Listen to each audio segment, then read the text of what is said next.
ask you a question? What do you have? Go ahead. No, that's enough. Go ahead. Can I ask? But that wasn't my question. The problem is you don't write the truth. So, as far as I'm concerned, I want to go to the next Can one. I ask you a question about... No, not CNN, please. Go ahead. The White House has not responded to these allegations. I told you. CNN is fake news. Don't talk to me. Go ahead, please. But he says he was retaliated against, and that's why he was removed from his job. Do you have a response to that?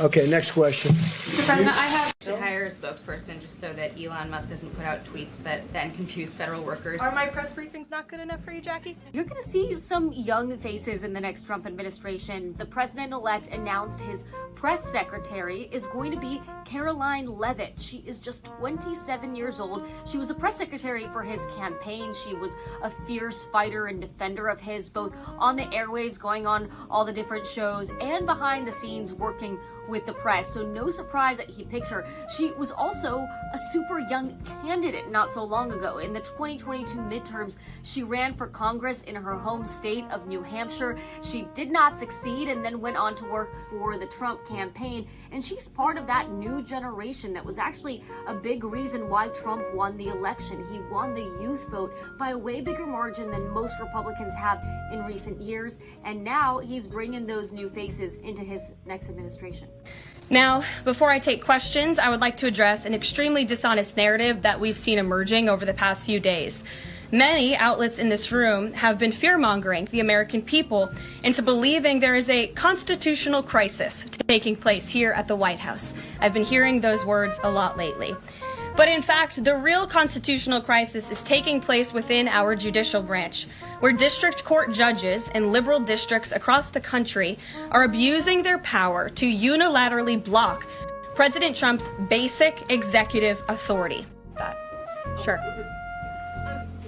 So U.S. consumer confidence fell this month, the most since August of 2021. What is your message for Americans who are concerned about the impact of things such as tariffs on prices?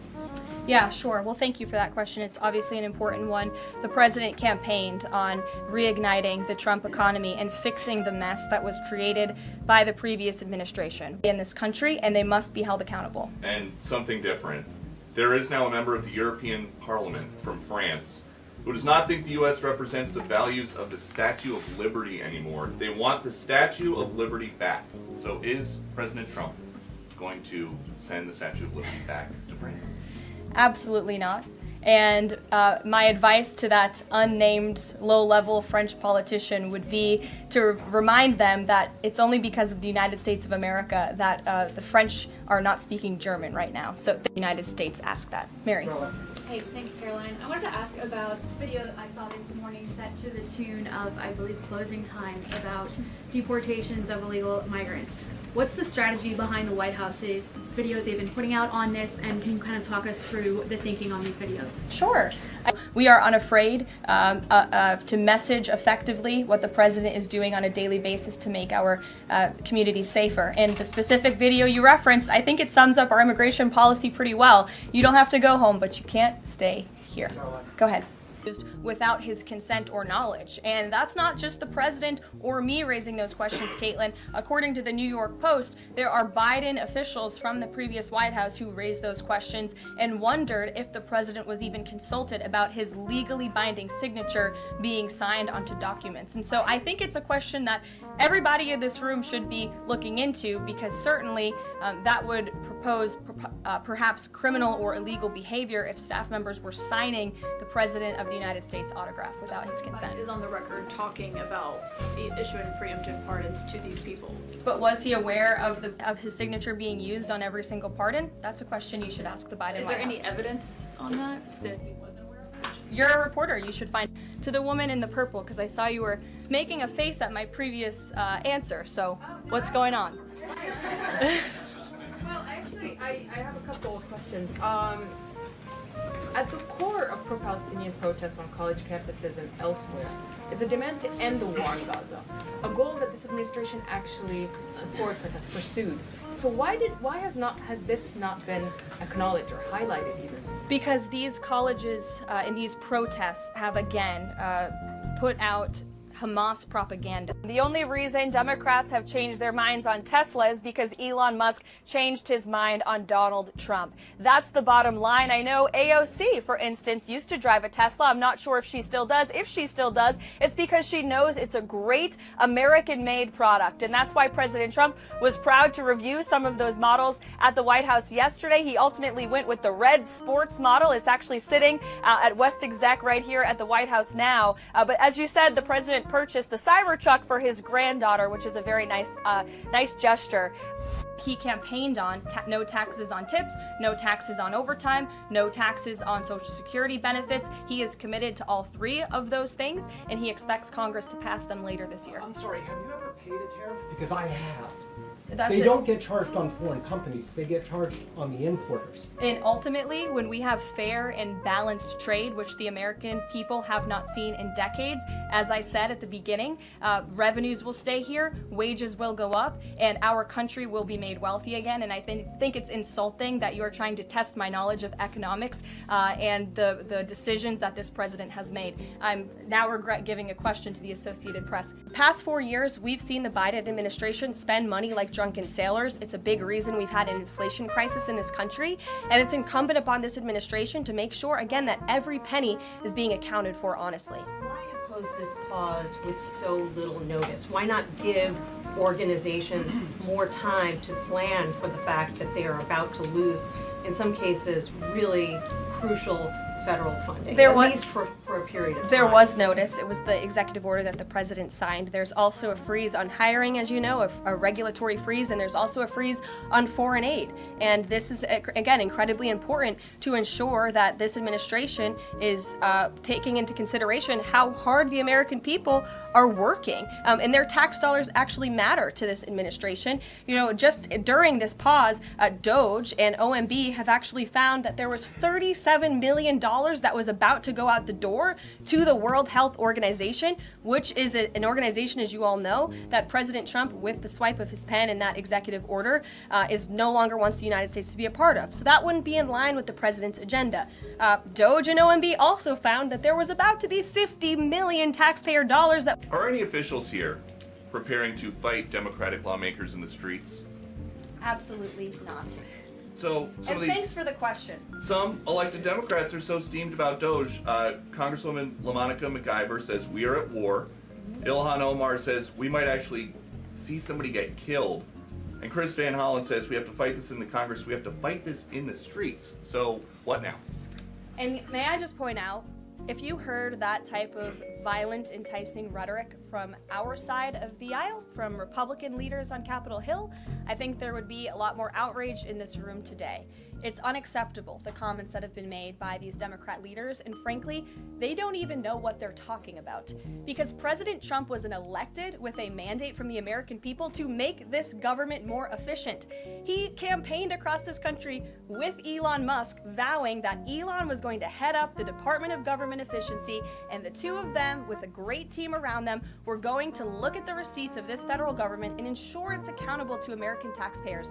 That's all that is happening here, and for Democrat officials to incite violence and encourage Americans to take to the streets is incredibly alarming, and they should be held accountable for that rhetoric. It sounds like something that they're most concerned about is DOGE engineers with access to Treasury systems. Can you clarify? Do the DOGE engineers have read-only access in these systems, so they are not allowed to write new code? They are. Of the 3,500 arrests ICE has made so far since President Trump came back into office, can you just tell us the numbers? How many have a criminal record versus those who are just in the country illegally? All of them, because they illegally broke our nation's laws, and therefore they are criminals as far as this administration goes. I know the last administration didn't see it that way, so it's a big culture shift in our nation to view someone who breaks our immigration laws as a criminal, but that's exactly what they are. You may have to point at the worst first. They all have a criminal record? And welcome to the break. If they broke our nation's laws, yes, they are criminal, yes. Snoop Dogg.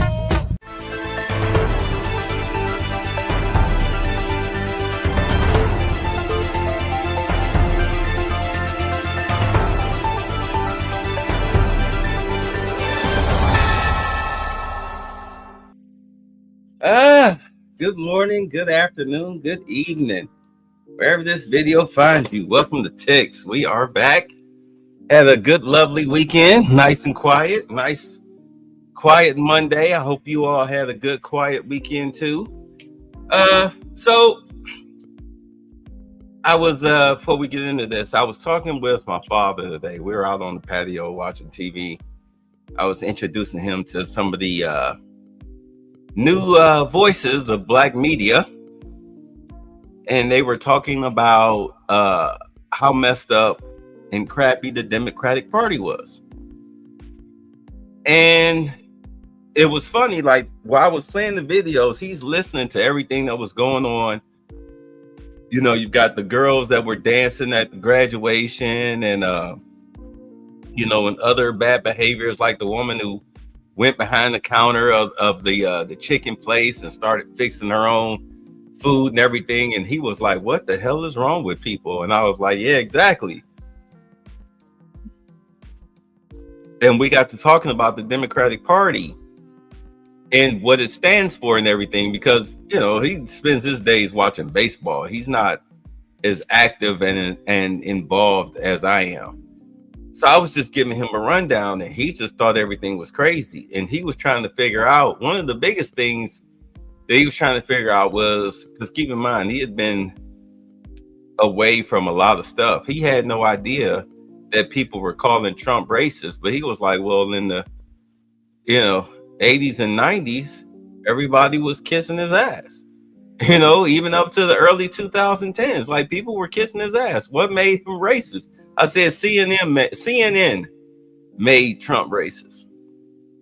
Right, that's how Trump became racist. CNN said he was racist, so everybody that was dumb enough to watch CNN and believe that they thought that he was racist too. And he was kind of baffled, and he started talking about how Trump helped out Jesse Jackson's campaign. And then he told me something that I didn't know, that Black people, that when they couldn't get loans, business loans from banks or whatnot, they went to Trump. Somebody told them, hey, look, if you need a hookup on some, you know, you need money to help float your business, go talk to Trump. So these people, the Black men, business owners, they went to go talk to Trump. So Trump, you know, like, hey, look, pay me back this plus interest, and you know, and everything's fine. So apparently what happened was, when the guys came back to pay Trump back, Trump ripped up the check. Told them, don't worry about it. Don't worry about it. Don't worry about the money. It was the simple fact that they came back to pay back the loan. That was enough for him. That was, you kept your word. You were a stand-up guy. Don't worry about the money. Ripped up the check, keep the money. That's what Trump was doing for Black people. And keep in mind, he was a Democrat at the time. But now he's a Republican with a for the people Democratic mindset, except it's not a silly, crazy, psychotic, let me just throw money at you type of problem. Like, no, you're poor, especially as Black people. You're poor. You're the poorest group in America. You need jobs, Black jobs. You need them. I'm not just helping you, I'm helping everybody. I'm gonna bring manufacturing back. I'm gonna kill the taxes, federal taxes. I'm gonna kill all of that for you. Get you a job, kill your federal taxes, and I'm cutting all of these benefits that have destroyed your communities to where you're just an aimless people, where the women of your community or your society don't even feel that they are connected to you as Black men. I'm going to kill all of that, because legislation is what got you in this situation as Black people in the first place. And it didn't come from the Republicans, it came from the Democrats. I'm going to kill what they've done to you. It's going to take about 2 generations for us to get ourselves set right. It'll take 2 generations for us to get ourselves set right. But hey, it took what, 3-4 generations for us to get in this situation. But grown men working grown men jobs and women not sucking on the teat of the American government is how we're going to get out of this situation. For those of you who are quote unquote or whatnot, what is the number one reason why you want to call yourself going overseas, especially as an expat? because they don't have a welfare system over there. The men and women are dependent on each other in order to live, thrive, and survive.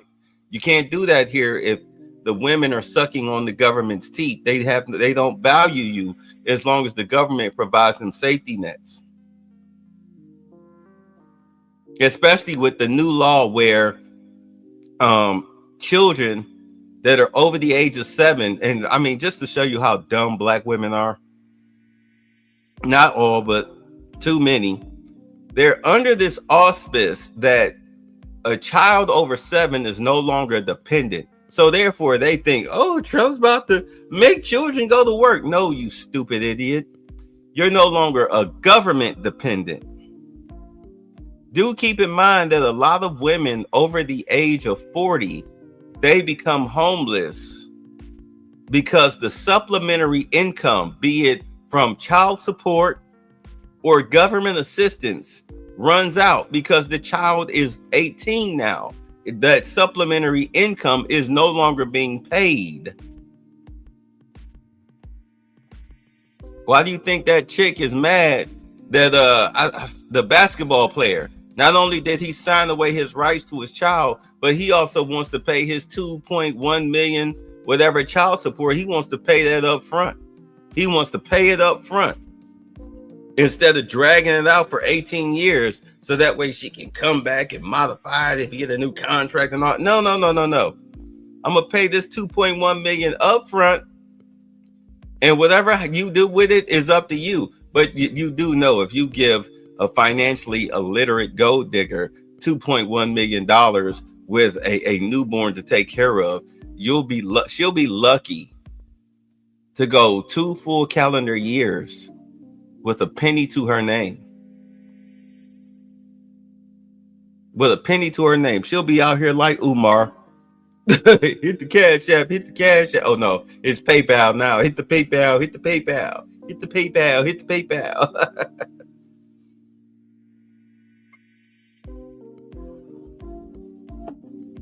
Excuse me, I mean to slurp. But at any rate, yeah, so overseas, they don't have a welfare system. So the women are dependent on the men, and the men, they appreciate and take care of the women because the women are taking care of them because they know they need each other to survive. It's a symbiotic relationship. We don't have that here in this country. Well, thanks to Trump, we will now get back to that. But it's going to take 2 generations for it to stick because you got a lot of hard-head, knucklehead females out here that's going to be out here. They're going to be teaching their daughters how to hustle that monkey instead of saying, hey, you need to get with Tyrone with the good job, but the benefits hey, let me teach you how to cook. Let me at least teach you how to cook. There are 2 main dishes that a woman should be able to know how to make: a chicken dish and a steak dish. It's not hard to make chicken. Not hard to make steak. All you gotta do is, as far as the rest of the stuff, you can read the ingredients on the box. It's freaking. We're living in an AI generation now. You can simply go to Gemini or Chat GPT or whatever. How do I prepare a steak tartare? And just follow the directions right there on the phone. Look it up on YouTube. Whatever. It's ridiculous that we have a generation of not just women but men too that don't know how to cook. Or take care of themselves or keep house. You see some of these Section 8 eviction videos, and it looked like people are getting evicted from the city dump.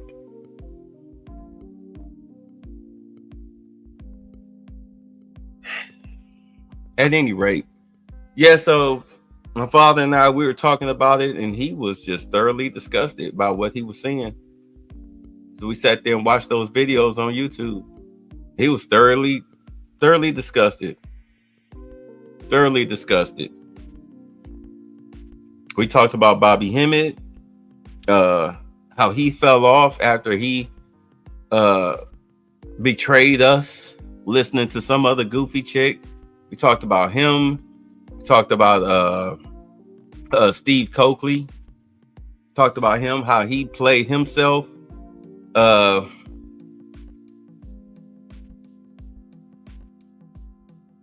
We had a good chat. It was a good hour and a half talk.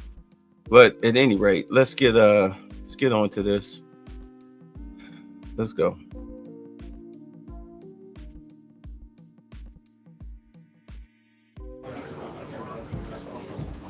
Good afternoon, everybody. How are you? Good. It's good to see all of you. I want to start by addressing the horrific act of violence that took place on Sunday in Boulder, Colorado. President Trump and the entire administration's hearts go out to the victims, and they are in our prayers during this unimaginable time. According to reporting from Fox News, the alleged attacker admitted in an interview that he wanted to kill all Zionist people and had been planning the attack for over a year and would do it again if he could. This monster used a makeshift flamethrower and Molotov cocktails to light Jewish Americans on fire in an attempt to burn them alive. The victims at the incident location in Boulder were there to rally in support of Israeli hostages who remain in Hamas captivity. 12 were injured, including a Holocaust survivor. This is pure evil. The Department of Justice has already filed federal hate crime charges against the alleged perpetrator, and he will be held accountable to the fullest extent of the law. This tragedy is a sobering reminder of the consequences of the Biden administration's failed policies. According to the Department of Homeland Security, the Boulder suspect is an Egyptian national who was in the United States illegally. He entered the U.S. during the Biden administration in August 2022 on a B-2 visa until it expired. Upon the visa expiration, he overstayed, filed an asylum claim, and was given a work authorization by the Biden administration. Instead of deporting this heinous individual, Joe Biden's administration allowed him to stay in our country and to work. President Trump sounded the alarm over these reckless Biden policies for years because this is the predictable result of letting anti-American radicals and illegal immigrants pour into our country. Immigration security is national security. And that's why the Trump administration, at the direction of our great president, has secured our border, strengthened our immigration system, and has taken immediate steps to protect the United States from foreign terrorists and other public safety threats. President Trump acted swiftly upon taking office to reform our visa issuance process to ensure that dangerous aliens who are intent on harming Americans or our national security interests are no longer admitted into our country. Under the Trump administration, aliens will only be admitted into the United States through the legal process and only if they do not bear hostile attitudes towards our citizens, our culture, our government, our institutions, or most importantly, our founding principles. Under President Trump, the United States has zero tolerance for foreign visitors who support terrorism. Violators of U.S. law, including international students, will continue to face visa denial or revocation and deportation. And illegal alien criminals will continue to be arrested and deported from our country. On that note, ICE and federal law enforcement partners just wrapped up a month-long surge operation arresting nearly 1,500 illegal aliens in the Commonwealth of Massachusetts. During the enhanced operation, dubbed Operation Patriot, ICE Boston and other federal law enforcement personnel focused on transnational organized crime, gangs, and dangerous illegal alien offenders throughout Mass. More than half of the nearly 1,500 illegals arrested had significant criminal convictions or charges pending against them. Here are just some of the violent illegal aliens who were removed from communities in Massachusetts during Operation Patriot. A Salvadorian national with active Interpol red notice for aggravated homicide. A Guatemalan national and registered sex offender who had pending criminal charges in Boston for 5 counts of indecent assault and battery on a person 14 or over. A Honduran national who was last arrested for rape, indecent assault, and battery of a person 14 or over. A Colombian national charged with kidnapping, aggravated rape, and indecent assault and battery on a person 14 or over. And a Guatemalan national who was convicted of murder in Boston. Also, a Brazilian national who was charged with aggravated rape of a child by force and possession of child pornography. Again, these are people who were living in the Commonwealth of Massachusetts. And lastly, a Salvadorian national whose criminal history includes charges of aggravated rape of a child by force. I don't think anybody in this room wants these types of heinous criminals in your communities. And it's thanks to this administration that they are being removed from our country. When Democrat-run jurisdictions released violent illegal alien criminals back into communities after making arrests instead of turning them over to federal immigration enforcement like they should, those Democrats are putting law-abiding Americans at risk. And these insane policies force law enforcement officials to make much more difficult arrests that put their lives, our law enforcement lives, in jeopardy. President Trump is incredibly grateful for our heroic officers on the front lines getting these violent illegal alien invaders out of our communities. Law and order is back in America under President Trump. And on that same note, there are new crime statistics that show crime is plummeting. In fact, Politico summed it up like this. Murder rates are tumbling across the U.S. in 2025. Homicide stats are down at least 20% over last year, and we could be on course for the lowest number on record. With President Trump in charge, the days of criminals being put over victims are over. On the topic of immigration, the Washington Post just ran one of the most ridiculous headlines ever, even by their standards. And on my very first briefing several months ago, I said I would hold anyone accountable in this room. The Washington Post actually had this headline: the mysterious drop in fentanyl seizures on the US-Mexico border. How is this mysterious? There is no mystery about why there is a decrease in fentanyl coming into the United States. This administration's strong border policies are the reason there has been a decrease in fentanyl trafficking. His strengthened relationship with Mexican President Sheinbaum and all of the measures he has been taking to deter illegal human and drug trafficking at our United States southern border is the reason for plummeting fentanyl seizures at the U.S. border. There is nothing mysterious about that, and we'd like to see the Washington Post update their headline accordingly. This is clearly trying to intentionally manipulate the minds of the Americans, and I think the American people understand why there's been a fentanyl drop. In our office responded to this inquiry. We provided a whole host of the reasons that fentanyl seizures at the southern border have dropped, and the Washington Post refused to run them, and that's despicable.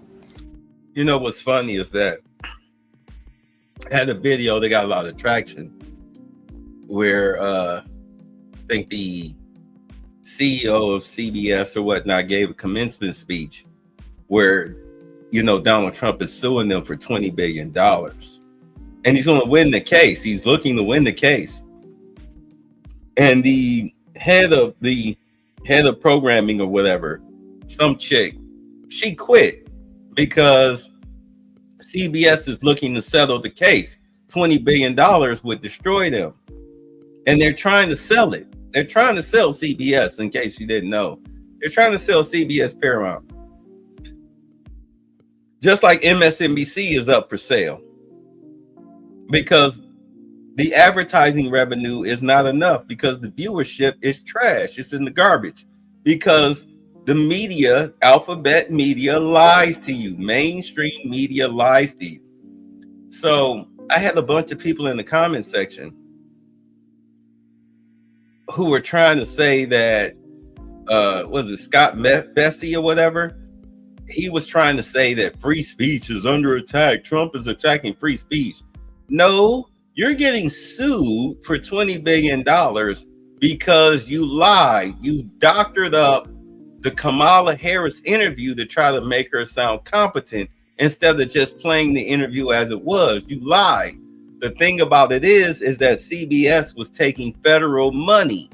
They were taking government money. So if you're going, just like with PBS and NPR or whatnot, if you're taking federal government money, then you are obligated to tell the truth. If you do not tell the truth, if you show political bias, then the government has the right to pull their funding.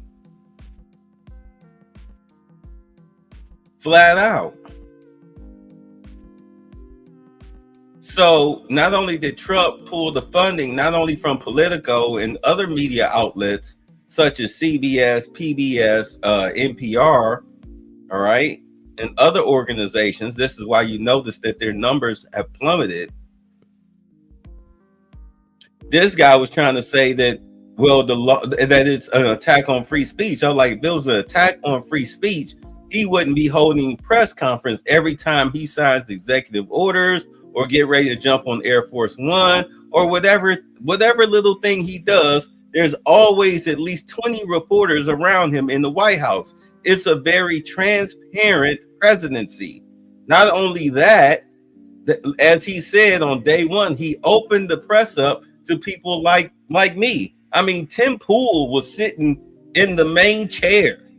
Okay, some chick we've never heard of. I don't know, whatever podcast. I mean, you have people we've never heard of sitting there in that press room, sitting in the lead chair. You look at that press room, you see, I mean, it used to be empty when it was the little lesbian chick with the curly hair. Like, people hated to show up. She wasn't calling on people or whatnot. Karoline Levitt calls on whoever. Hey, you in the back. Yeah, you right there. Yeah, you right there.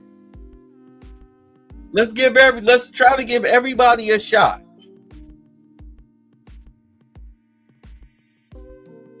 It's not an attack on free speech. It's an attack on you lying.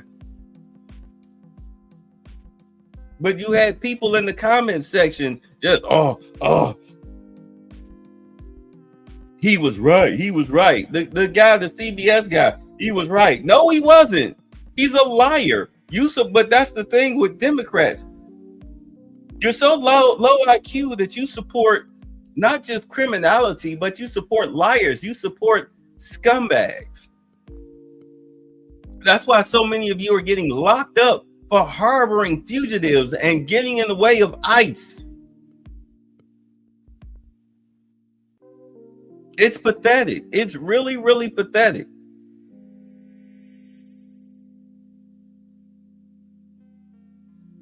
This whole terrorist attack thing, you had the sheriff out there in Colorado talking about this wasn't a terrorist attack. The dude was yelling "Free Palestine" while burning Jews and throwing Molotov cocktails.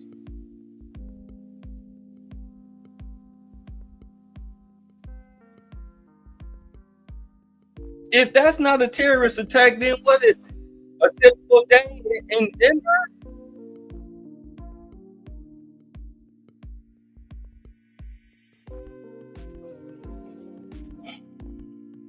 But I'm telling you right now, look, when those two Jewish kids got shot at a pro-Palestine, Jews for Palestine dinner fundraiser, got shot outside of a pro-Palestine fundraiser. Two young Jewish people by a Mexican of all people.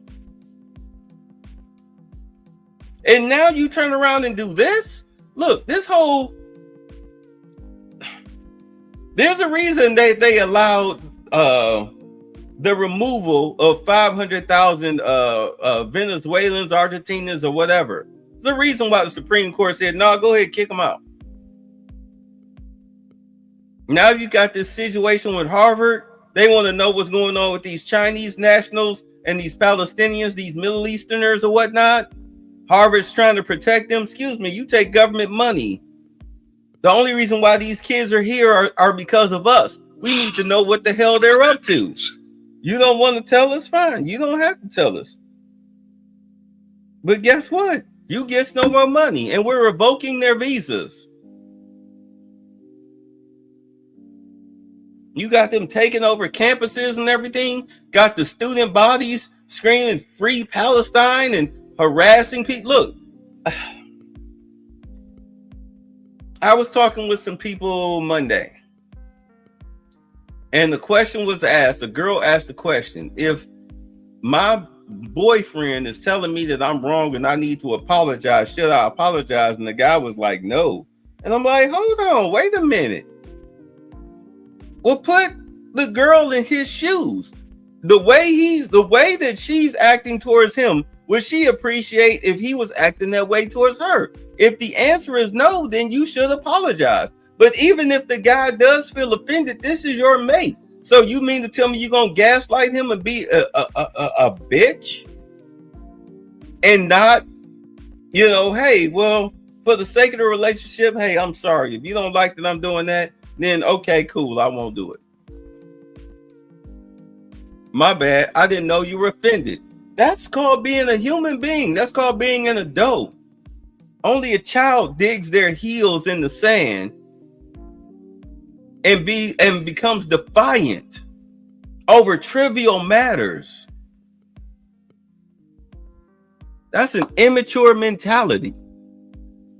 But, you know, this is the era that we're living in. It's the day and age and the era that we're living in. Very immature people.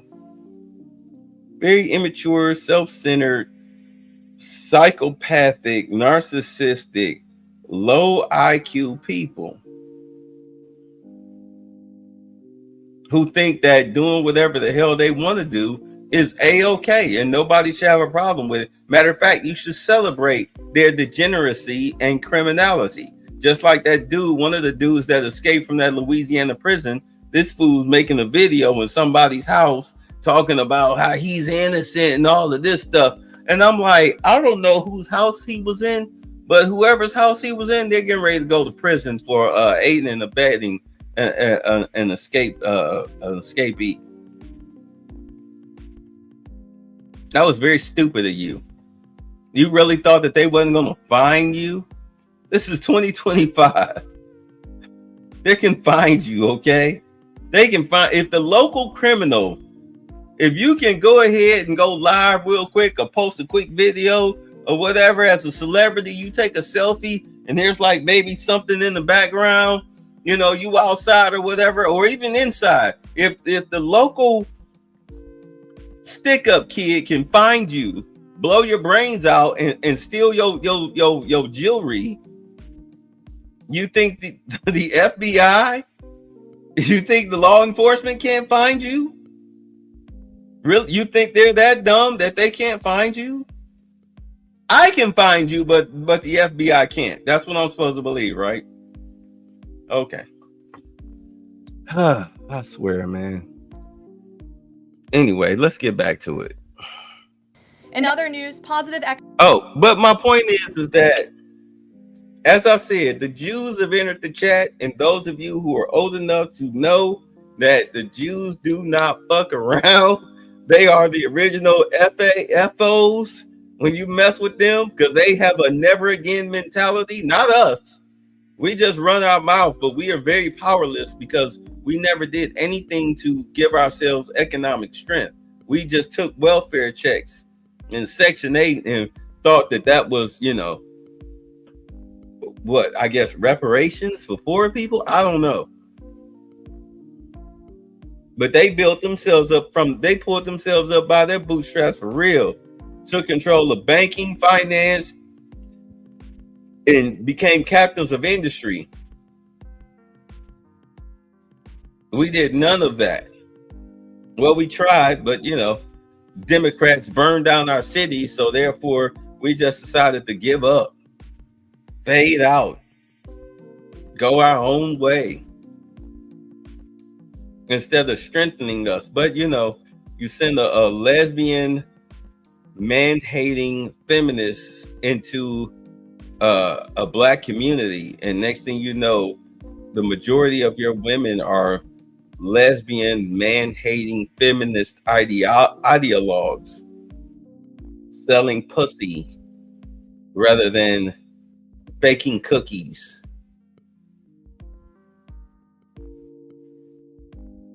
Whatever, man. Whatever. But the Jews have entered the chat, and let me tell you something. They are not, and a lot of them are in government, and they will have no freaking problem telling these federal judges to go fuck themselves, which is what happened lately. The Supreme Court smacked them down, told these federal judges, if you got a problem, you come see us. Stop putting these injunctions. You are not in charge of government. You are not in line with the presidency. If you got a problem, you come see us. Please don't make us immediately adjudicate your little stupid little lawfares against Trump. You see what they did with the tariffs? They immediately smacked that down. Like, shut up and sit down. Stay out of this.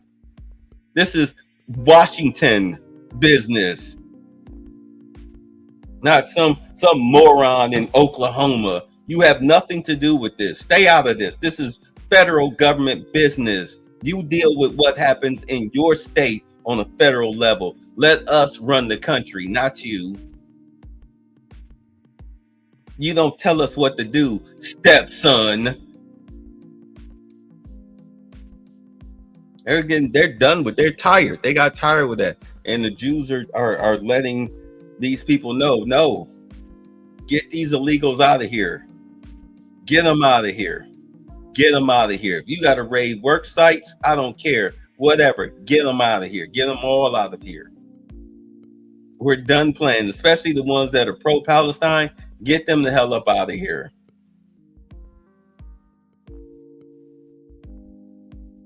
Y'all think Trump is going to take it easy? That all of this arresting government officials, Democrat government officials, for interfering with ICE situations? Y'all think that that's a joke? Yeah, okay. You'll see. You'll see. You'll see. Economic reports continue to flood in. Inflation dropped to 2.1% in April. Personal income increased 0.8% in April. So inflation is down and wages are up. That's almost triple the expectations and against the doubts of nearly everyone in this room. And we also saw the largest monthly decline in the trade deficit on record as a result of President Trump's very powerful tariffs. Lastly, the price of eggs has dropped more than 61% since President Trump took office in January. I remember my very first briefing, I was asked about the cost of eggs. The reporter tried to insinuate it was this administration's fault, even though he had only been here for a few days or weeks. It was a result of the previous administration's terrible policies, and in record time, this president has fixed that problem that he inherited from Joe Biden, and now egg prices have dropped 61% since this president took office. There's a lot of good news, and I'm sure you have a lot of questions, so let's get to them. We have just the news in our new media seat today. Amanda Head, thank you for being with us. Why don't you kick us off? Sure, thank you so much. There is a disturbing trend of anti-Semitism turning into terrorism. Of course, the Boulder, Colorado instance that you just mentioned, the two Israeli embassy staffers who were murdered, Pennsylvania governor's mansion with the Jewish governor inside getting set on fire. Does the president consider this domestic terrorism? And as such, are there official alerts to law enforcement, BOLOs, task forces, things like that? The president has made it very clear, as he said in his statement yesterday, that yes, these anti-Semitic acts of violence are do qualify as terrorism, and he does not want to see terrorism or violence of any form taking place in the United States of America.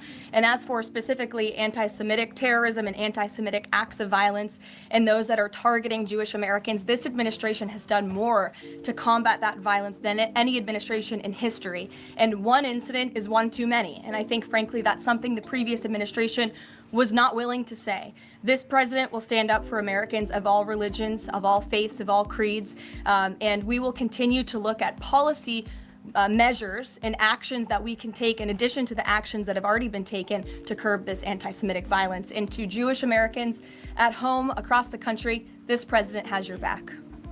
And then on another issue, back in February, Secretary Kennedy created a commission to re-examine the childhood vaccine schedule. But there are still states outstanding like California, Connecticut, Maine that are not allowing any religious exemptions for kids, not only to go to school, but to participate in sports and extracurricular activities. Would the president want to see religious exemptions allowed across all 50 states? And how do you enforce that, especially with states like California that are already defying the president on the men and women's sports issue? Generally speaking, I know the president supports religious exemptions for families when it comes to vaccinations. As for the instances in those specific states, I'll have the administration and the White House look into it and see what executive action, if any, we can take on that front. Thank you. Kelly. Good afternoon. We're now in hurricane season, and obviously there is great concern every year about the potential for that. Can you speak to how the president is planning to have? All right, so let's see who we got here. So you got your California cutie. All right, y'all, your California cutie, she here. Old dude from I think he's from Fox or whatever. Of course, he's always up front. At least he changed his tie. All right, yeah, he's always up front. You got another Asian girl right here, looking like a little cutie pie. You no longer see, you know what I don't see? I don't see the blonde that normally wore the pantsuits with the horrible shoes. I haven't seen her up here in the past couple of weeks. She's disappeared. I wonder if Caitlin Collins is here to start trouble. I haven't heard anything. I haven't seen anything concerning her being stupid in this press conference, but you never know. We'll find out because I'm watching in real time just like you guys are. So, all right, so here we go. So they talking about hurricane season. What about hurricane season? What about it? Of the level of support, should it be needed, to be as it has been with a reduction in the workforce? And is he still comfortable with Administrator Richardson, who had talked, whether joking or not, about not being aware of a hurricane season for this country? What is the president's level of briefings on what may be required? If you could give us kind of an overall update on that. Sure. Well, of course, we know that we are into hurricane season now, and I know FEMA is taking this seriously, contrary to some of the reporting we have seen based on jokes that were made and leaks from meetings. But Secretary Kristi Noem and the FEMA leadership are all over this. They are committed to ensuring that federal resources and tax dollars are there for Americans in need, and the president continues to review requests for emergency aid and carefully considering them. However, this president has made it clear we're not going to enable states to make bad decisions with federal tax dollars and then have the federal government later have to bail these states out. We want to see states be responsible with their tax dollars to do as much as they possibly can, and then the president will deeply and thoughtfully consider any requests for federal aid that come to his desk. And I think some of the media reporting we've seen on this is frankly sloppy and irresponsible.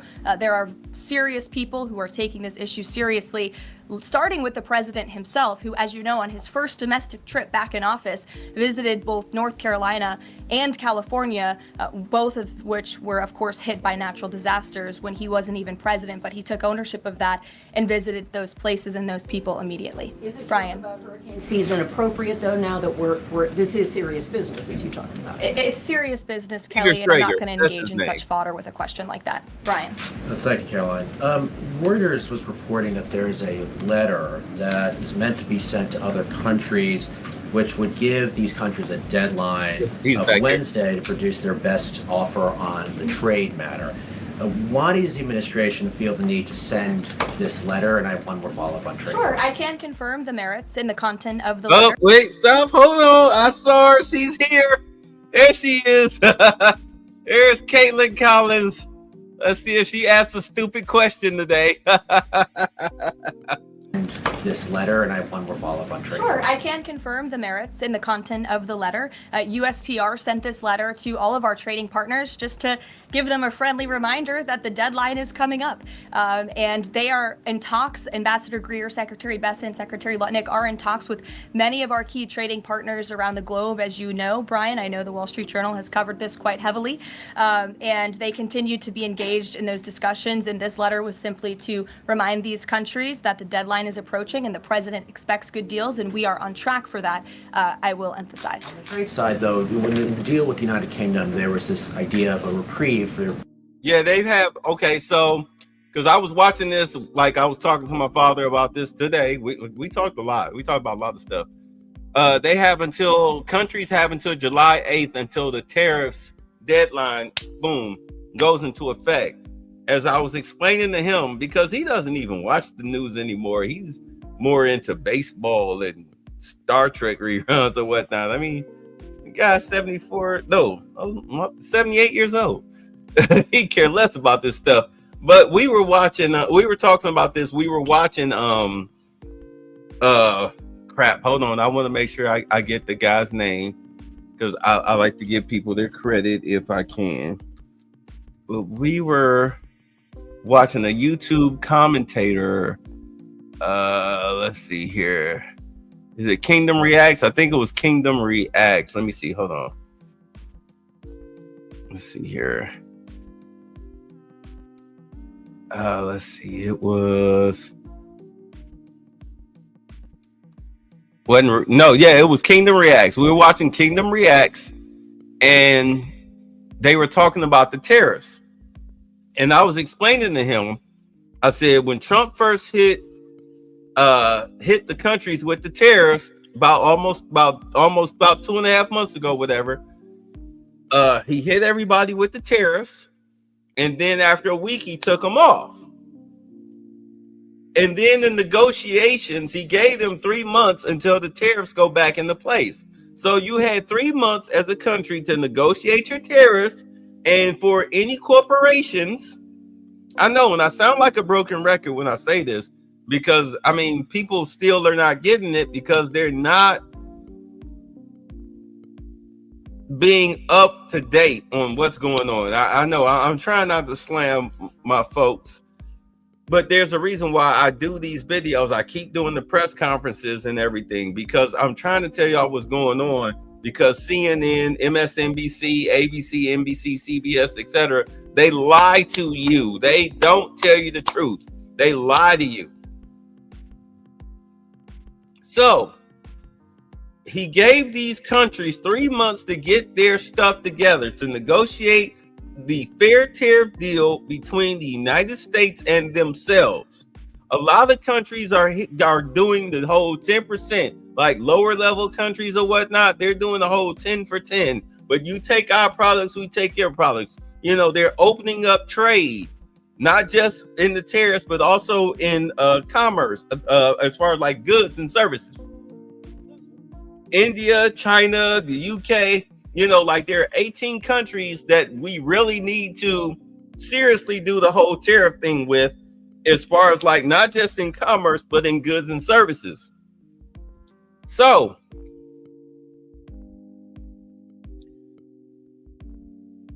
within the 3 months, you have corporations who are buying the Trump gold card, which he released back in early February.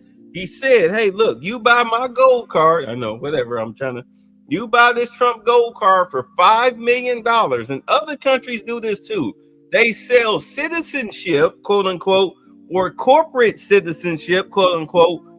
He's selling it, Trump gold card, $5 million to corporations and citizens who can afford it from different countries. Of course, you get vetted. But if you can afford it, here's the $5 million. It's mainly for corporations. Thousands, according to Scott Bessent, early on, he said over 1,000 corporations have done it. More corporations have joined in because the tariff deal, you've got what? Today is the 3rd. You've got a little over 30 something, 32, 37, whatever. 30 days to work it out. So you have corporations that are moving their plants, their manufacturing plants here to the United States. You are not allowed under the Trump administration to take over an old factory or an old office space, refurbish it, and open up shop. No, he's making you do it from the ground up. This is why when he sat up there, people talk about insider trading. No, Trump told you in the press conference when he had everybody standing around early on. He had the guy over oil and energy and U.S. Steel and whatnot. Hey, look, these guys, I'm signing in the law. These guys are getting you government contracts. NVIDIA, yeah, they're getting government contracts. I'm telling you, this is where you need to start dumping your money. Don't worry about what their stocks look like right now. You're worried about the short term. When you buy stocks, you don't buy, it's not like crypto where you buy it for the short term. No. When you buy stocks, you buy it for the long term. So buy stocks in these companies because in the long term, you're going to make a killing. And that's exactly what I did. The U.S. Steel stock, never disappointed. Never disappointed. Even when the tariffs hit and everything was dropping, the U.S. Steel stock just kept steady rising. What did he do with the UK? And what was it? Nippon? The Japanese steel? 50% tariffs. I don't care. U.S. Steel rising. All these corporations coming into America that's got to build their factories and office buildings from scratch. You think they build them with cardboard? No, they have to go through U.S. Steel because U.S. Steel has the government contract, which gives them the best deal. The steel workers in Pennsylvania. Thank you. Oh, Donald Trump. I mean, I'm sorry, I don't mean to do the visual, but you get the idea. I mean, good Lord, they was all lined up with brand new knee pads, the fucking lip balm and everything. Lube, I'm next to Mr. Trump, President Trump, Senor Trump, whatever. I'm next in line. They was kissing tail, boy. Do you understand? I mean, the dude is the mafia don. Those guys are making so much money. They're hiring like crazy. U.S. Steel, because of all of these corporations that are coming in and opening up plants all over the United States. This is why I say, if I was the Green Party or a Republican trying to get a seat in the primaries, what I would do is talk to these corporations. Where are you going? Well, I have this land here in Arkansas or Georgia or Connecticut, anywhere, wherever you at, Ohio, Illinois, wherever you're at.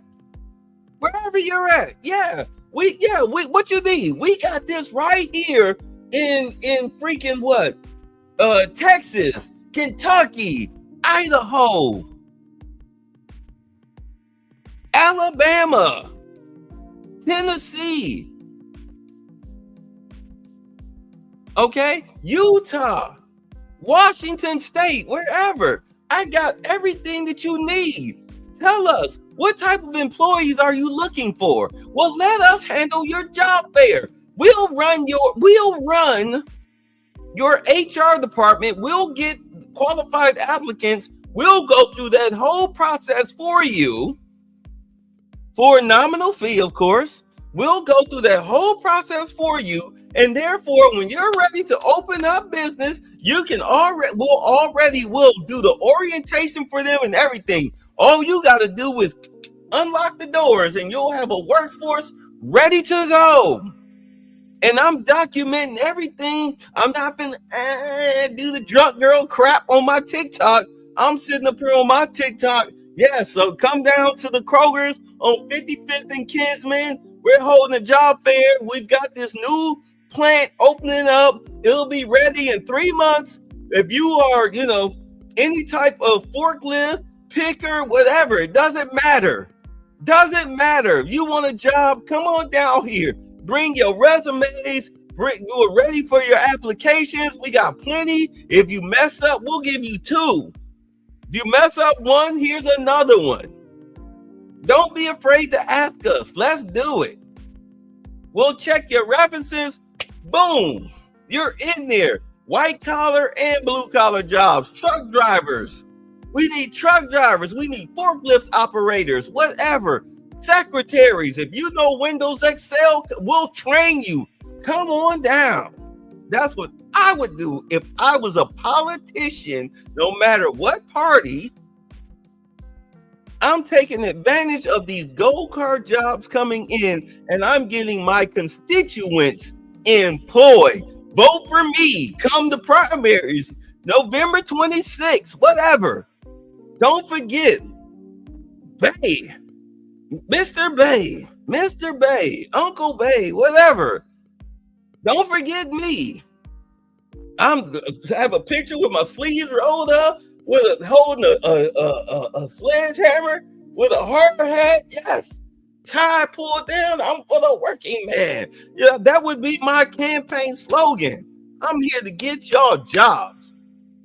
That's what I would be busting my ass to do if I was a politician right now in 2025. That's how it would get me a seat. Being out front and center and trying to get jobs for my people on these brand new factories that are coming into the country. I ain't worried about whether I'm trying to get a little boy to learn how to suck a dick or cut off a teenage girl's breast, or trying to get some less than adequate white male to play in girls' sports and be a perv in girls' locker rooms and shit. Get the fuck.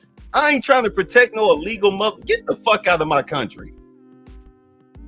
I'm trying to help my constituents, my American citizen constituents. 106,000 black women lost their jobs. Guess what? Sisters, I can get y'all them jobs back somewhere else. We got a factory open up. I need secretaries. We need freaking file clerks, etc. Paying grown women money with benefits. Come on down to the Kroger's on 55th and Kinsman. Bring your resumes. If you know how to work Windows XP, Windows Excel, whatever, that's a plus. But everybody, please apply. We ain't worried about your garbage underwater ballroom dancing in Bolivia degree. Bitch, can you type? Okay, come on. You know what I'm saying? Let's go. Let's go. But I'm surrounded by idiots who act like people owe them stuff, and nobody owes you a goddamn thing. You know who owes you something? You do. You owe it to yourself to get up off your ass and get a fucking job and make your life better than what it is. Ain't nobody giving you nothing. The special treatment and protected class that you have been enjoying ever since 1975 or whatever, all of that shit is over. It's done. You're now being judged by the content of your character and your ability to produce. That's it. Nobody gives a fuck if you are a black female or some trans gay lesbian with one leg in a wheelchair that has exorcist vomit coming out of your mouth. You are no longer a protected class. All of that shit is over with. Either you get up off your ass or you die. That's the way this country is now going. And the Democrats cannot change it. They're not going to be in the White House in 2028. The fuck out of here. Ain't no candidate out. Please, I wish they ran AOC or Jasmine Crockett if they're not in jail come 2028. I wish they would keep pushing them stupid bitches out there talking about them. These are our top candidates. Please keep pushing them stupid bitches. Kamala 2 and 3.0. The Hispanic Kamala Harris is AOC. Please keep pushing them stupid. Please.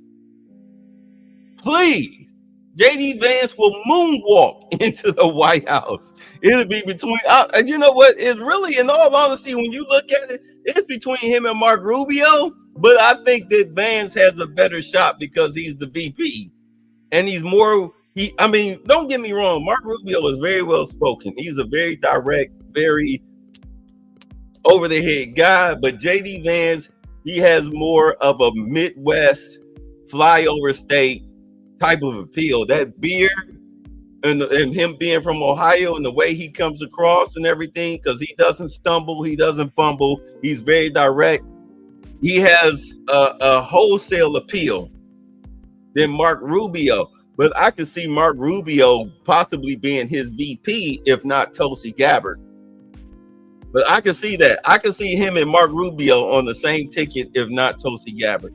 Trust me, Vance is going to moonwalk into the White House. Who's going to stop him? The only way you're going to stop him is if he suffers an unfortunate accident, and God forbid that happens. Let's not even go there. We've already seen what happened with Trump last year, in as much as, the silly Negroes that are still stuck in 2010 think that, you kissing Trump's ass. Dude, I'm sorry. Whose ass were you kissing? Because I'm not kissing Trump's ass, but it's funny that y'all love the shit out of him up until CNN told you he was racist back in 2015. Oh, you loved him in Home Alone and Pictures with Diddy and 50 Cent and all that, and in the rap videos and whatnot. Then suddenly you run for president, CNN tell you racist, and your stupid ass, yeah, he racist. Don't worry, I fell for it too, but once I started watching these press conferences, I realized, especially the old ones, I realized that, you know what, I was lied to. You loved it when he was on Apprentice. You're fired. You love that shit. But now all of a sudden he racist because he's in the politics. Get the fuck out of here.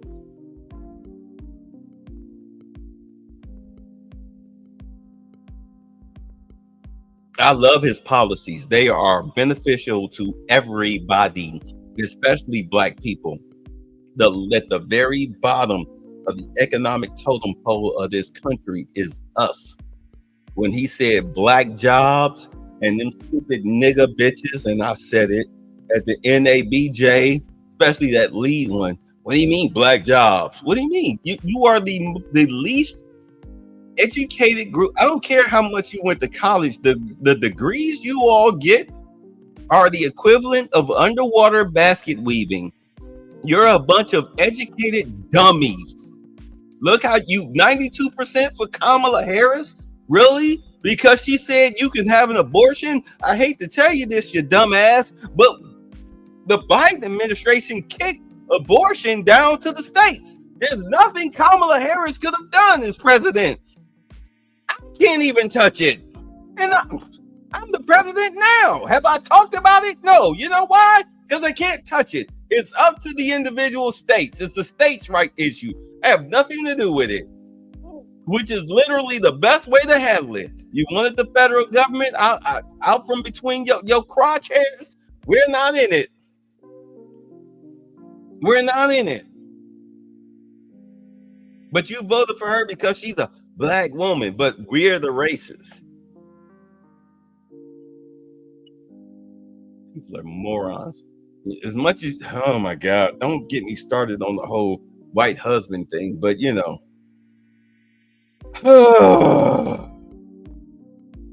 Stupidest race in America. Stupidest group of people in America. The most racist group in America. Openly racist group in America.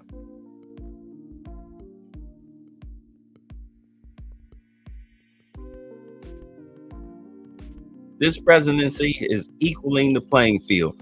Either you shit or you get off the pot. You don't want to get off the pot? Well, we got a nice, comfy jail cell for you. The worst thing you can do, and I said this, when Trump got elected back on November 5th, I've been saying ever since, the worst thing you can do is appear before a judge in 2025. It's the worst thing you can do because these people are not playing. This presidency is not playing. This is the law and order presidency. They're not playing with you. You're going to find out. Watch. A lot of these Democratic leaders, they're going to find out. What's up, Detro? You're going to find out the hard way. These people are not your goddamn friends. And you can call them racist all you want to. How about you stop being a dumb bitch? Stop breaking the law, asshole.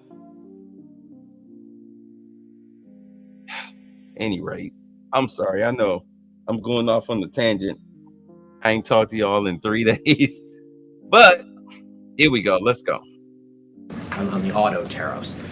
Is the president looking to do another similar deal on the sector by sector reduction in tariffs? Or is this more going to be deals related to the reciprocal tariffs that were announced months ago? Well, as I've said previously from the podium and the president has discussed as well, each country has unique advantages, unique challenges to it based on their markets and what they export to us and what we export to them. And so that's why the president smartly advised his trade team to engage in tailor-made deal making. And we saw that with the United Kingdom, and we will see that with other countries as well. Does the president support the Senate moving forward with the bill imposing heavy sanctions on Russia?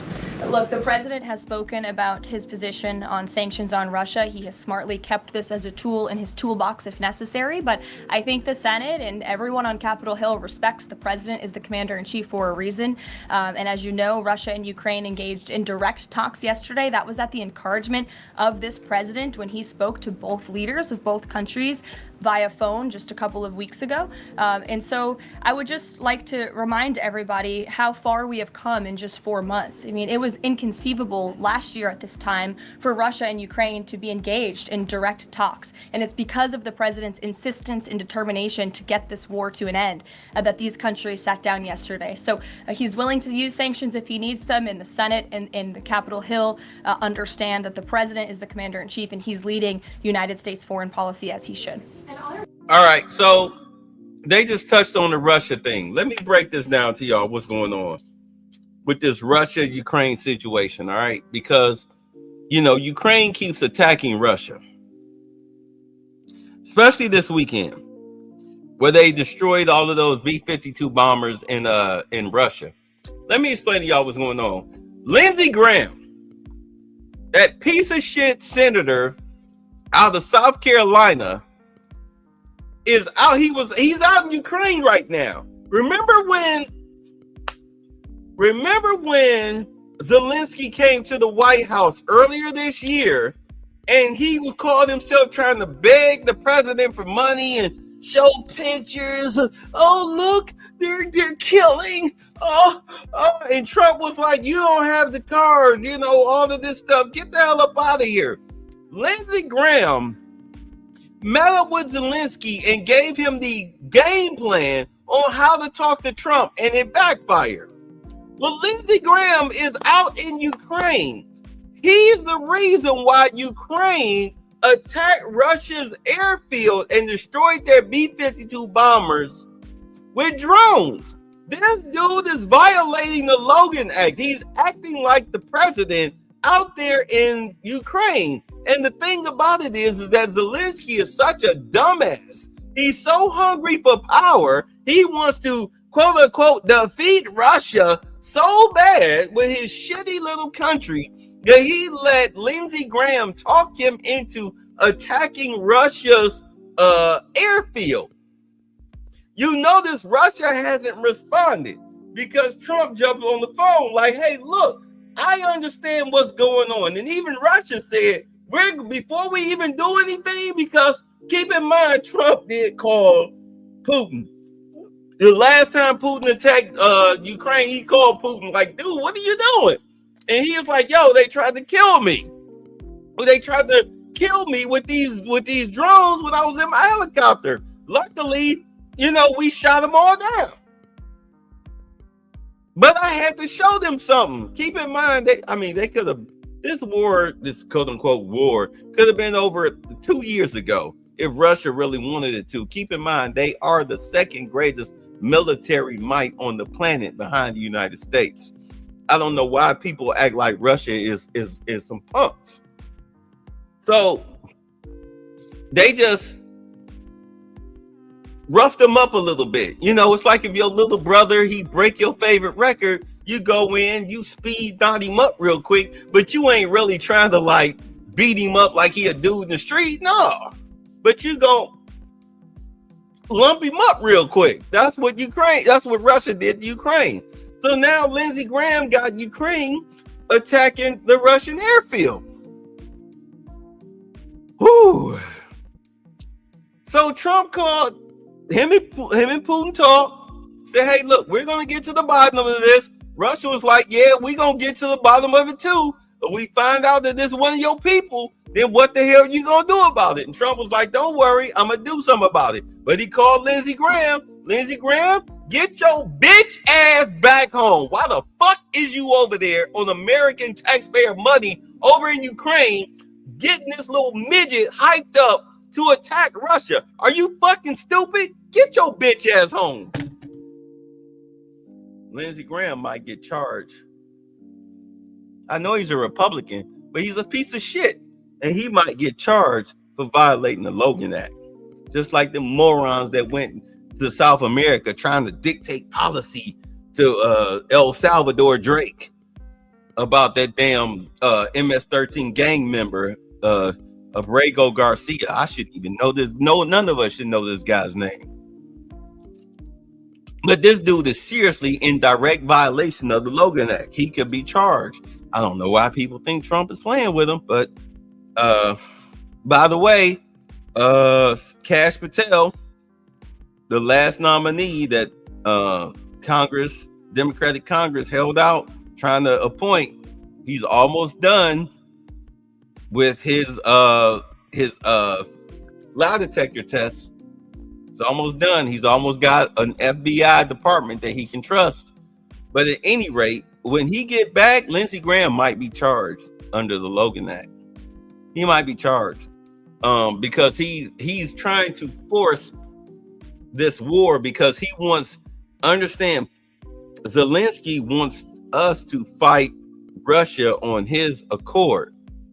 Lindsey Graham is trying to feed him that garbage that, yes, the U.S. will fight Russia on your accord, but Trump is not a war president. If anything, he will probably take you out back on some Mr. Carter. No, Mr. Carter. It wasn't me, Mr. Carter. I was like, wait, hold on. Let me see. I might get flagged for playing this, but I love it. I love it. Hold on. Let me see. No, I gotta play it. We'll come back to my girl. Hold on. Let me see here. The hell. But yeah, so Lindsey Graham is out there causing all of this trouble between Putin and Zelensky. Because Putin wants to sign the peace accords, he wants to get it over with, but he don't want to be anywhere near Zelensky because there's threats to his life. They might try to delete him, and he don't want to be dealing with that. He wants no part of that, like zero part of that. But Zelensky is a moron. He might actually attempt it. So it's like, well, what are we gonna do here? I want to do the deal. But you got morons all up in your space that's causing problems. So how are we going to deal with this? Trump has to put his foot in somebody's tail to let them know that he's not playing. And Lindsey Graham might wind up having to be the sacrificial lamb, and most deservedly so. He might have to do him like. It's all right, Jeremy. This how you did it to Richie? Huh? This how you did it, Jeremy? Y'all remember Get Carter? If you've never seen it, this is a great movie. You like it? I didn't kill your brother, Mr. Carter.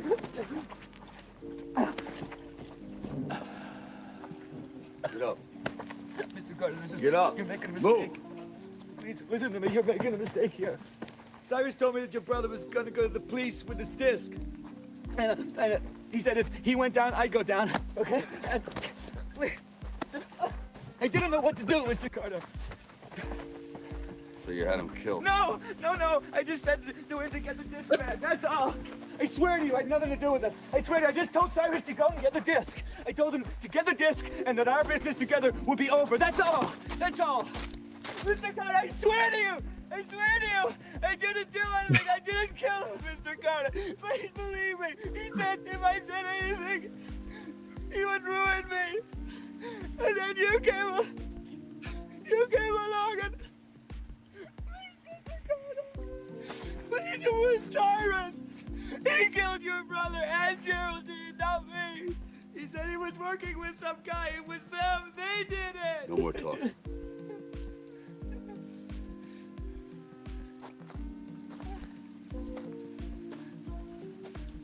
Turn around. Please, no. Turn around. No, please. Be a man for once in your life.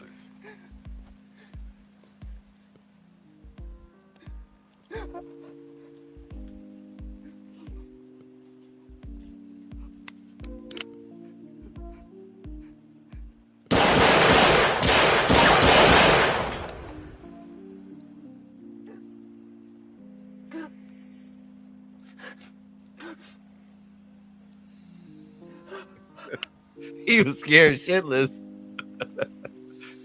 You got him slobbering and everything.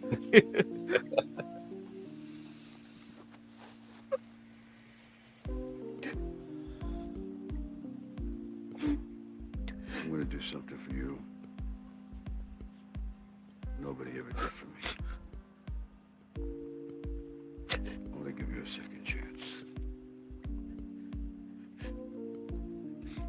Please don't make me come back. No. Oh, Mr. Carter, thank you. Thank you. Thank you so much. I promise I won't make you come. Thank you.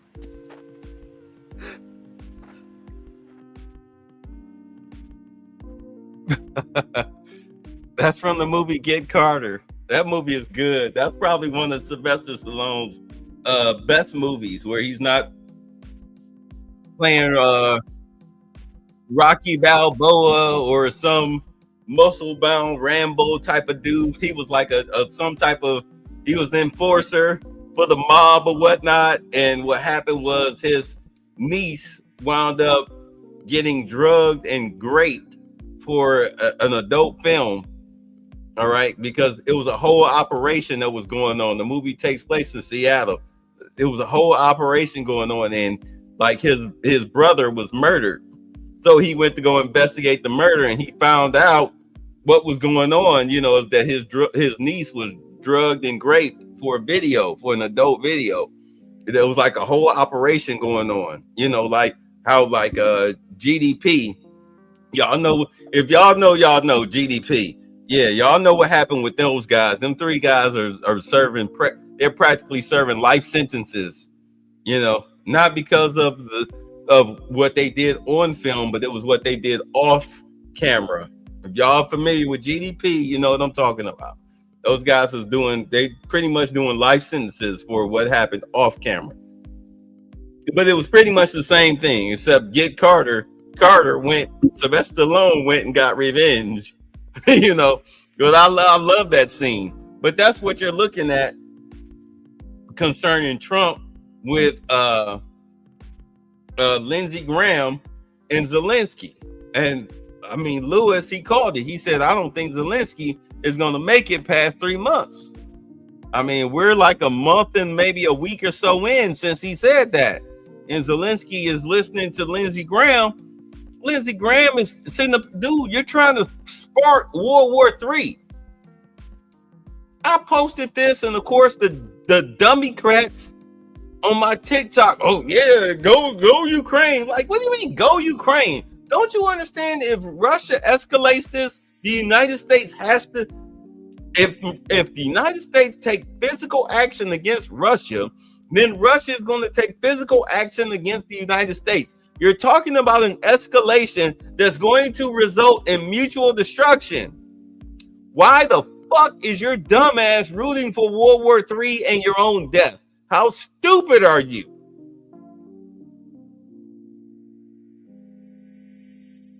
How stupid are you to root for your own death? If you want to die so bad, hey,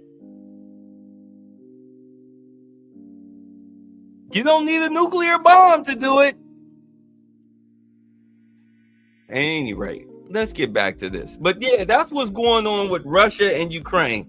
Russia wants to make the deal. Russia wants to make the deal with Trump where they withdraw all their forces, but yet they still get the money from the mining, the mineral, the mining of the minerals. They want their percentage.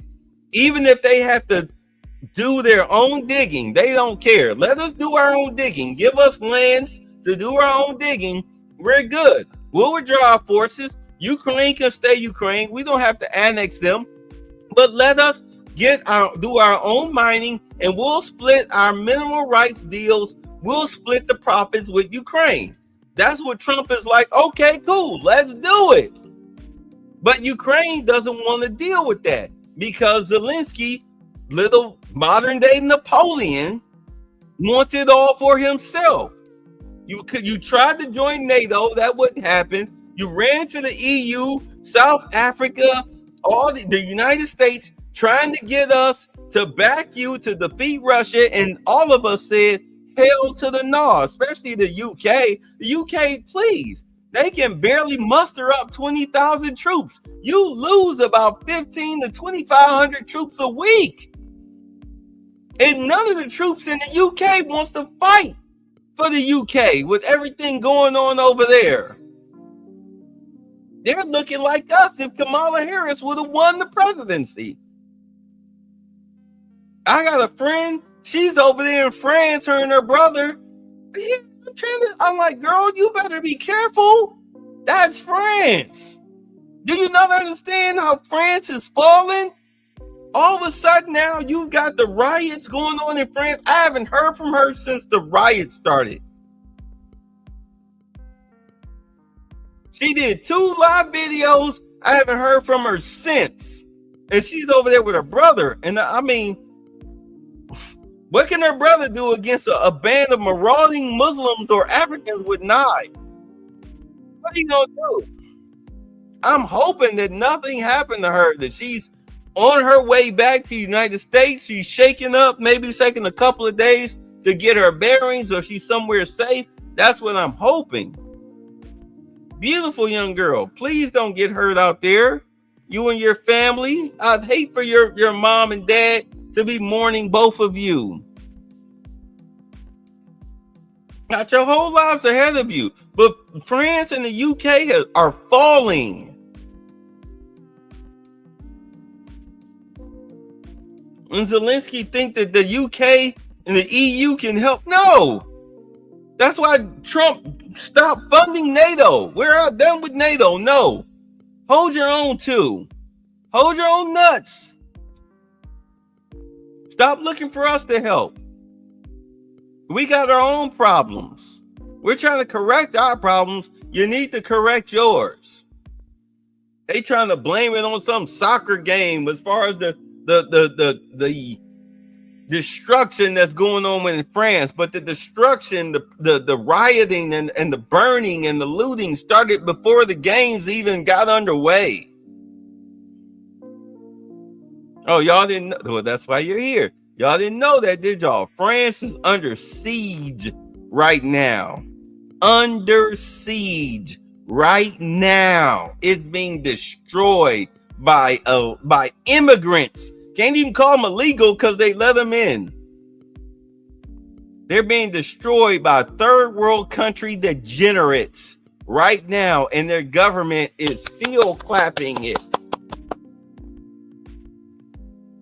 That could have been us this year had Kamala won. That was where we were heading.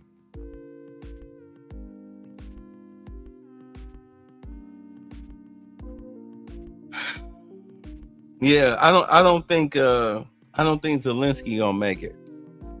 Ron, the president said that the U.S. would not allow for any uranium enrichment, but the proposal offered to the Iranians reportedly allows for low levels of enrichment. Can you explain that discrepancy? Yeah, France. I'm not going to comment on alleged details of the report. We're not going to negotiate through the media out of respect for these ongoing discussions and negotiations that Special Envoy Witkoff is leading.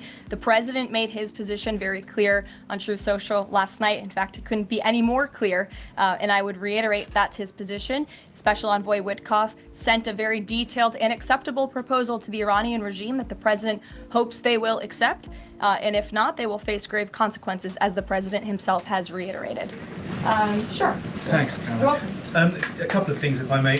Firstly, can you confirm whether or not President Trump is going to be going to the NATO summit in The Hague later this month? I can confirm he will be going to the NATO summit, yes. Great, thanks. And another question on the Netherlands, in fact. Just wondering if you have any reaction to the collapse of the Dutch government there after the anti-EU and anti-Islam leader Geert Wilders, the Dutch government collapsed. Dutch Trump pulled out of the Hold on, let me back it up. Collapse of the Dutch government there after the anti-EU and anti-Islam leader Geert Wilders, who's been described as the Dutch Trump, pulled out of the government there. I don't have a comment on that, but certainly we should and we will get you one, okay? Thanks. You're welcome. Brett. Yeah, they have collapsed. The Dutch government has collapsed. Their version of Trump pulled out because of death threats to his life and family and whatnot. He couldn't handle it. He was like, you know what, the hell with it. He getting the hell up out of town. Y'all can have this shit. And their country is collapsed. Collapsed. Collapsed.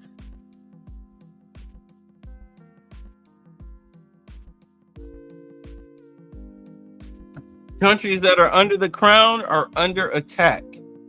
They're trying to destroy, and do understand this is coming from Russia, China. This is coming from BRICS. Brazil, Russia, India, China, and South Africa, BRICS. They have globalist elites that are collapsing everyone that's not under their system.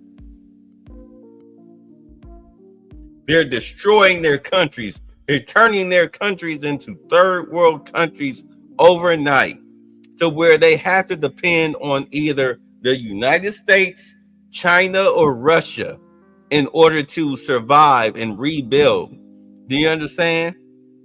In order to survive and rebuild, you have to either depend on the United States, Russia, or China. You can't depend on anybody else. That's why when that guy from Africa, he was talking to that goofy ass white woman who talked down with America. And he was like, bitch, you live here. If this shit collapses, I can go back home. What the fuck? Where you going? I'm used to the third world conditions back in my home country. You're not. If somebody cut your Wi-Fi off for 2 hours, you'll have a seizure fit.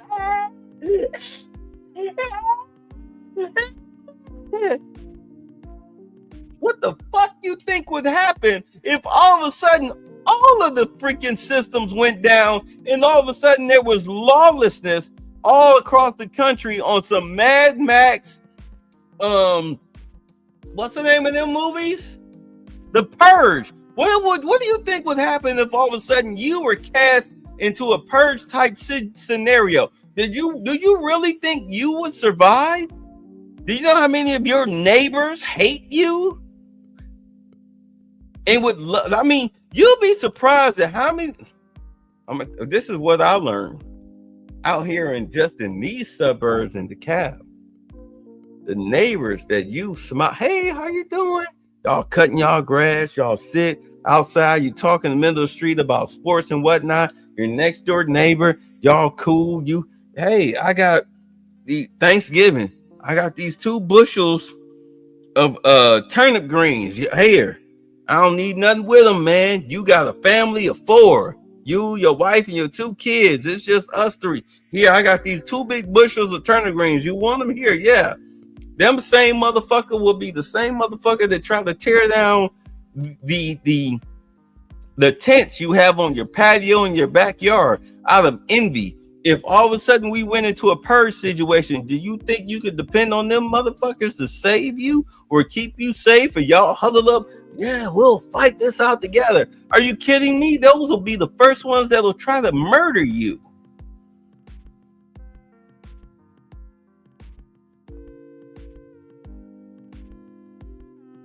You see Trump as a superhero. Motherfucker, do you not understand what he saved us from? No matter whether I like him as a person or not, the policies is what I stand for. What do you stand for? Please tell me, what do you stand for? What do you stand for? I'd rather have somebody that's more about law and order, safety and security than some silly fucking Indian bitch who seal claps illegals that like to rape and murder children for sport.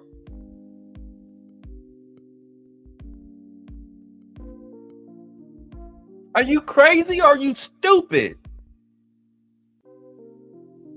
Or maybe you're just dumb. Are you that big of a slave that you think that the Democrats are your friends even though they've never done a good goddamn motherfucking thing for you? Ever. These are your former slave masters. And you just, oh, I love them because they gave my grandma welfare. You dumb nigga.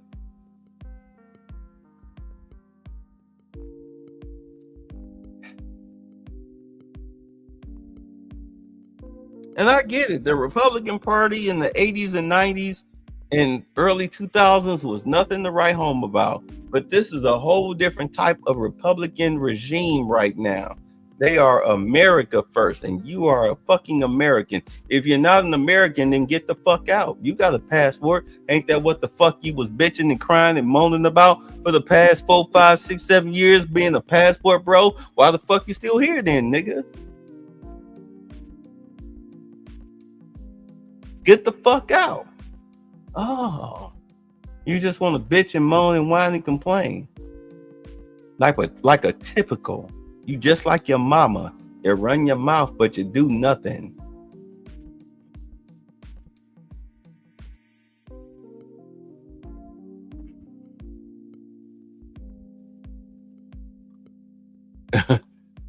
Nah, it's a wrap, Zelensky. Right, he's done. Putin is pulling out his big guns. We'll see. We'll see. He hasn't responded yet. See, I don't. You heard of Austin Hollerman password wrote? Yeah, I know all about Austin Hollerman. Yeah, but he made about Trump, said that Trump called white supremacy or fine people to make his propaganda so popular. And you know what? We watched that video. Me and AB Media, we watched that video. Trump did not call, and I've seen that video several times, because keep in mind, when CNN posted the video, they cut it up to make it sound like Trump was saying white supremacists are very fine people, and that's not what he said. He said there were fine people on both sides, and then you had some bad people, white supremacists. And at the time, he was talking about on the Democratic side, he was talking about Antifa. But keep in mind, we weren't calling him Antifa at that time. But he was saying that we had bad people on both sides that came together and started the fight that caused the whole Charlottesville situation. Then you had the guy with the charger that ran into people and everything or whatnot. But Trump condemned white supremacists and Antifa and the black people who were stupid enough to think Antifa was on their side. Because, niggas love white folks. Yeah, we rewatched that. That is not what he did. And Austin Hollerman, look, keep in mind, I was of the same mindset at that time. I'm watching Rachel Maddow and seeing, oh my God, Trump's a racist. And then I watched the actual press conference. I was like, oh, wait a minute. He didn't say that. Wait a minute. I thought y'all said he was a racist and very fine people. That's not what he said. I felt so stupid. But that's the beauty of being conscious, is that when you actually watch the information for yourself and then you start thinking for yourself, you see it for yourself instead of letting somebody else do the thinking for you, you grow up and you change it. Like, damn, like my opinion on this was all wrong. Like, damn. We went from loving Trump to hating Trump because of the media. But damn, if you actually watch what he say, you're like, oh, okay, Trump's not a bad guy. Whatever. The Indian lady was like, die, America, die. They would get released by a silent. Then yeah. What's up? Oh, okay. Y'all two going at it. I was in the D this past weekend for the races at Detroit. I was at home this weekend. All right, so let's get into it. I'm sorry, man. I know I'm going off in my tangents, but I mean, I keep in mind I ain't talked to y'all in 3 days. So it's a lot on my mind that, I need to get off, and I know my language is kind of gruff enough or whatnot, but I'm not here to code switch and pretend that I am someone that I'm not. No, I'm going to talk. Look, when I get on this mic, I talk to y'all like we bros that just got finished playing hoops in the playground or whatnot and everything, or just like when I do my walks with my homeboy. I mean, this is how I talk to him. As far as I'm concerned, we homeboys doing 25 laps on the football field, getting our 5-mile walk in. I'm talking to you like, we back and forth. And that's the way I talk to y'all. I'm not here to put on airs and pretend that I'm something that I'm not and try to be professionally political because, I need to present myself as something that I'm not. No, what y'all see is what y'all get. I talk to y'all in person the same way. If you can't handle it, fuck off. You want me to lie to you and blow smoke up your ass, whatnot, as if I'm talking to you as if you a bitch? Or would you rather I talk to you man to man? In a way that you can understand it, be like, damn, like this motherfucker making sense.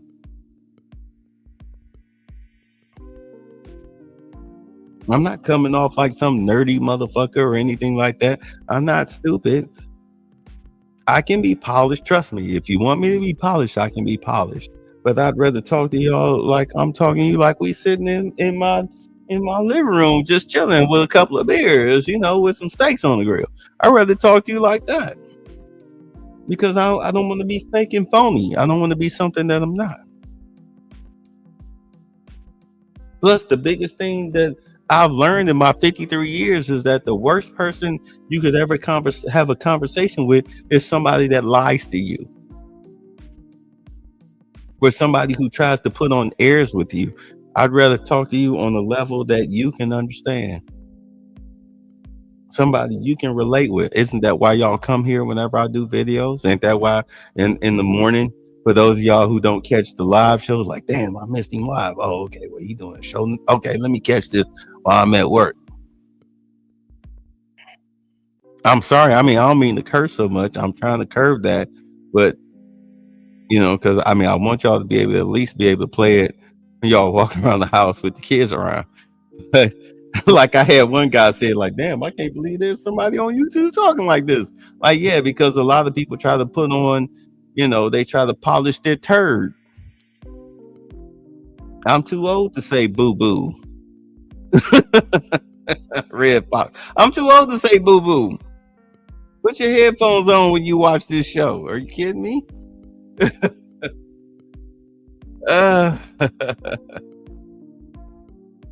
We say it's a cold winter heading this way. What's up, Jibba? Jibba done brought his muggy ass in here an hour and 41 minutes late. Anyway, let's go. Let's go. Damn, we ain't even halfway through this. Let's go.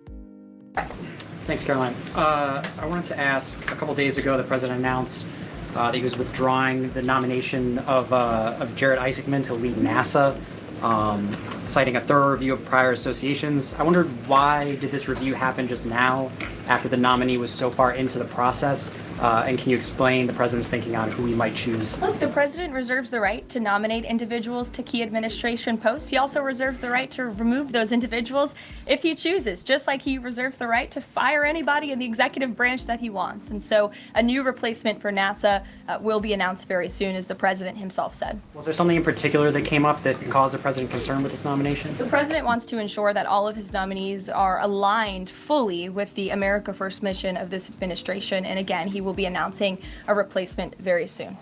Andrew, go ahead. Thank you, Caroline. You're welcome. It's been just about a month since President and Prime Minister Starmer announced... I can't see you all the way back there. Phil's head's in the way. This dude's head's in the way. There you go. Move, bruh. So it's been just about a month since Prime Minister... But see, remember what I was saying? The last 4 years, Carrie Prejean or whatever would never call on these people back here. This chick, I've seen her before. Sometimes she sits up front. She's been in the front row before. This chick right here, she all the way in the back though. But as you can see, she called on this dude all the way in the back row. He in the second to last row. So you sit up here talking about, oh, Trump trying to ban free speech. Then why is this guy getting called on? We don't even know who this guy is. We've never seen him before. A lot of these people we've never seen before. But they get called on. Anyway. Mr. Starmer and President Trump announced that the U.S. and UK had reached a trade deal, or at least a framework for a deal. Now there are at least some conservative MPs in London who are complaining that Parliament has not yet seen the text of any deal. So I'd like to ask you from this side of the pond, is there a text for the deal ready to be released, submitted, and if not, when can we expect it? And then I have one more. There's most definitely text with this deal. There is language that this side has seen. You'll have to ask the UK Parliament why they haven't seen it from their own government. I obviously can't answer that question. And on Caroline, one more on Ukraine, please. Sure, go ahead. On Ukraine, it's been a couple of days since Ukraine made that audacious drone strike on Russian airfields. The president hasn't said a word about it, and usually he's not shy about making his thoughts known because he talked to Putin. The war, or it's not bad. Him and Putin talk on the war or any other subject. What have you heard from him on this? Look at this guy. He like shit. Like, damn, that's a good question. I wish I'd have thought of it. He wish he'd have thought of it. This guy's looking like, yeah, like, well, what you got to say about that? You know, you look at these faces, I don't know what this guy looking at. He looking at somebody. I'm probably looking at her. I don't know. But yeah, you see, damn, what happened to you, bro? Who the hell hit you? You do you need to call a counselor? Spousal abuse? What the hell? Why you got this scar on your head? What's going on? Please tell me your kid hit you with a wooden choo-choo train. Anyway, I'm sorry. These are just things I noticed. But you see a lot of heads down because they like, damn, like that's a damn good question. They all writing stuff down. They ready to get the answer. Because that is a damn good question. How come Trump hasn't said anything about the Ukraine attack on Russia? So let's get to it. Audacious drone strike. Is he surprised? He said that Zelensky didn't have the cards. I have no idea. In the Oval Office a few months back. Does Zelensky possibly have some cards that the president with the toupee hadn't known about? Look, the president's thinking on the Russia-Ukraine war as it stands, I spoke to him about it just this morning, is he remains positive at the progress that we've seen. Again, he urged both leaders to sit down and talk directly with one another, and they did that. Russia handed over a memorandum of peace or a peace plan or a suggestion of one, I understand, to the Ukrainian side. They also agreed upon the exchange of prisoners or hostages from each other's countries. So yeah, he remains positive about the progress that we're seeing, but he also is a realist, and he realizes these are two countries that are at war and have been for a long time because of his predecessor's weakness and incompetence. So he's working hard to solve this conflict, and that's where his mind is right now on it. Jonathan? Yeah, I think Lindsey Graham, when he touched down in America, he about to get his ass kicked. I think he in trouble because he literally violated the Logan Act by trying to get, not trying to get, but he got Zelensky to attack Russia, to attack their airfield. And Trump told Lindsey Graham, get your ass back home. Come back to the United States, bro. You and I need to have a discussion. Lindsey Graham is in trouble. You know, you spent more time in Ukraine than you did in South Carolina. You in trouble. You're in trouble. You're in trouble. We'll see what happens when you get back home a couple days, be it Monday, whatever. But we'll see. But Lindsey Graham is in trouble. Jonathan, go ahead. Thank you. Same topic, just to put a finer point on it. Does President Trump approve of Ukraine's decision to strike nuclear-capable bombers in Russia? I would like to let the president speak on that himself. And just to follow up, has the president... I would just add to that. The president does not want to see this war prolonged. He wants the fighting to stop. He wants people to stop dying, and he wants this to be solved at the negotiating table. The reason he is so deeply involved and has spent so much time and effort on this war is because he hates to see people dying. Again, these are not Americans that are being killed. These are Russians and these are Ukrainians. This is a war very far away. But this president truly cares about peace, and that's what he wants to see. Yeah, so Lindsey Graham through Zelensky is trying to profiteer off of the war effort because of his stock options. But he doesn't seem to understand that Trump will eliminate Zelensky and talk to the next man before he escalates a war, because that's never been his forte. Even when he was first president, he was trying to kill wars. Hold on, we gonna talk, because all of this is about money. It's all about resources. So let's talk about the resources and the money. Let's not kill each other. Let's just make some deals that'll work out best for everybody. Everybody may not get what they want, but they're going to get what they need. Let's do that. It is way better than killing people, dropping bombs and all of this stuff. That's ridiculous. It's ridiculous that us as world leaders are destroying innocent people, destroying their lives, taking them out over resources.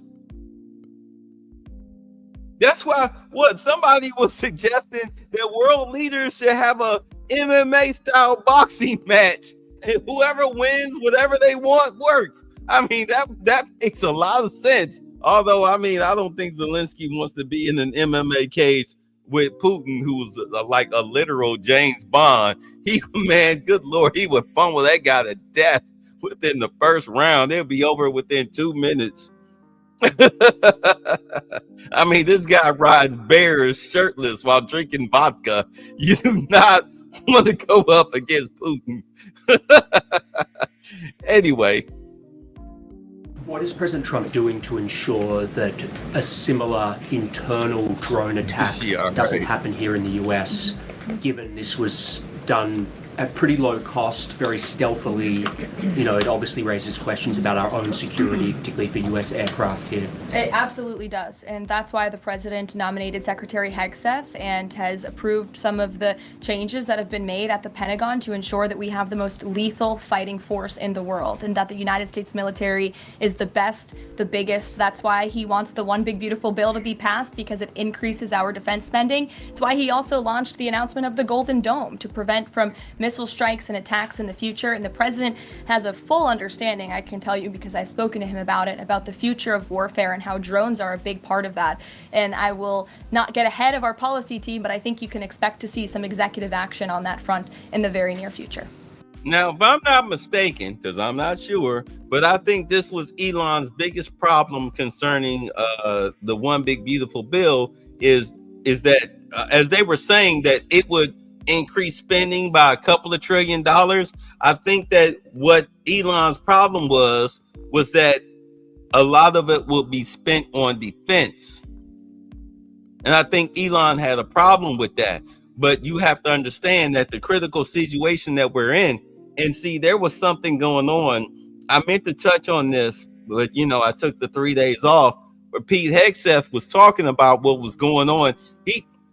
I had a feeling something was going on between China and the United States when it came to national security.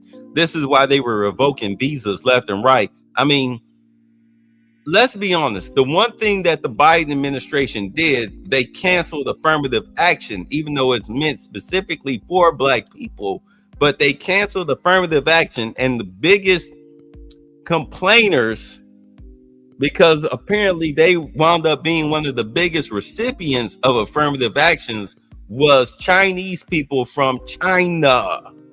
They were the biggest complainers. Do you understand? They were the biggest complainers of affirmative action being rescinded last year. So now you have Trump, who is rescinding the visas. Well, Mark Rubio rescinding the visas of people not only who are Palestinian, but also from China. So come to find out, Pete Hegseth, I was like, why would they, something's up. There's a reason why you're trying to hurry up and get a lot of these illegals and student visa card holders up out of this country. What's going on? Especially with the Asians. Something is going on. You're trying to get the Golden Dome going and everything. Something's up. Something's up, because they're trying to hurry up and rush to get this done. It's not like they're taking their time. They're breaking their necks, especially with the visas. What is up? Pete Hegseth let the cat out of the bag and said during he was at some summit, and he was saying that China is a big threat to the United States when it comes to military action. I'm like, oh, so that's what it is. So you had 2 Chinese students who were caught smuggling weapons grade, some type of weapons grade compound. I was looking for it because I saw it on Ground News, but I didn't save it. But they got caught smuggling some type of weapons grade minerals into the United States that could form a bomb. And now you have this situation. I mean, you already had the situation where a lot of where China owns a lot of land around U.S. missile silos. Dr. Phil exposed that to Trump before he was elected. Hey, look, let me show you this map. It showed all this land owned by China, and all the land owned by China was around missile silos here in the United States. So now you got them revoking visas and catching Chinese nationals sneaking in weapons grade material into the United States. You also had Chinese hackers last year who were caught.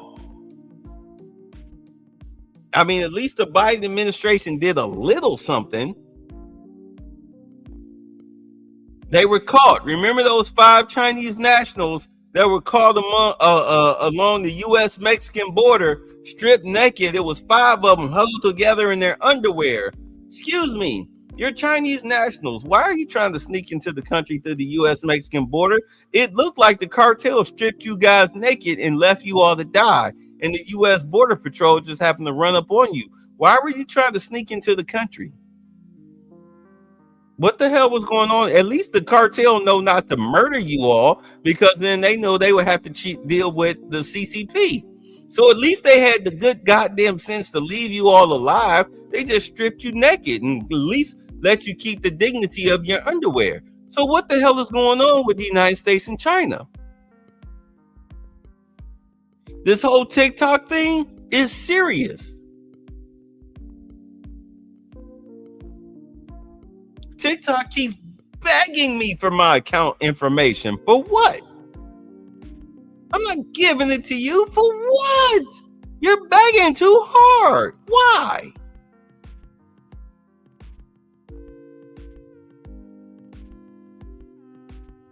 Something's going on between the U.S. and China. There's a reason why you got the Golden Dome. There's a reason why Canada wants to be a part of it. And the United States is telling Canada, well, either it's going to cost you this much, and if you don't want to pay it, then annex yourself to the United States. And it's got Canada sitting up here, well, we'll think about it, because in all honesty, if you were to invade the United States, you're either coming in through Mexico, or you're coming in through Canada. And Mexico is more of a likely place, but you don't want to mess with Texas, because the citizens down there, they walking around, you got congressmen and whatnot walking around with open carry pistols on their hips. The North is probably the easiest way for you to get into the United States through Canada, because they're a bunch of pussy ass niggas. So, I mean, we'll see. We'll see. But something is going on between the U.S. and Canada, where the U.S. is gearing up to protect itself from something. And more than likely, it looks like they're gearing up to protect themselves from China. You say that broad has a hard face. Now, if I was Zelensky, he shouldn't make a move like that, even if it were complications for Zelensky, knowing he lost already. Right. Yeah, the Chinese students, Rubio and Hegseth, need Chinese to become a defensive of America. That's why they didn't ban H-1 visas. Yeah, but they're banning certain people. They're going to kick all of them people out, especially going to Harvard, because Harvard is a terrorist harborer college. I mean, you have people that went to Harvard that don't even want to admit that they went to Harvard. They just say, I went to an Ivy League school. Something's going on at Harvard. Harvard is harboring terrorist activity. Harvard is harboring terrorists. That's why Trump is going so hard at Harvard. What the fuck are you doing? You're Harvard. You're supposed to be the top school in the United States, but somehow, you guys have turned anti-American. What the hell are you doing? The leadership there, whoever's in charge there, they need to be removed immediately. That's why Jamel Hill talking to Scott Jennings, when he was saying, hey, when I was at Harvard, I was pretty much a pariah. And she was like, yeah, I just bet. Yeah, bitch. You're not smart enough to even clean up the shit on the bathroom floor at Harvard. How the hell would you tell me? How the hell would you know what the hell I experienced at Harvard?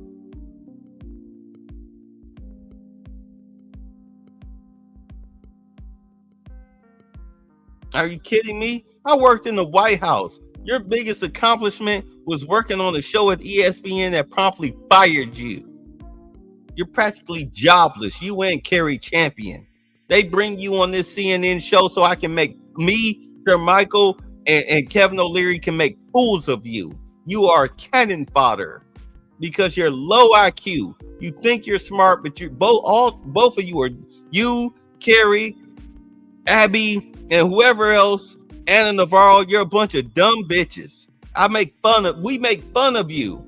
We laugh at you. We clown you every night. You need this to survive. I do this for a hobby. I'm running for a congressional seat in Kentucky. What are you running for? The fucking Chinese buffet before they close? Panda Express for lunch?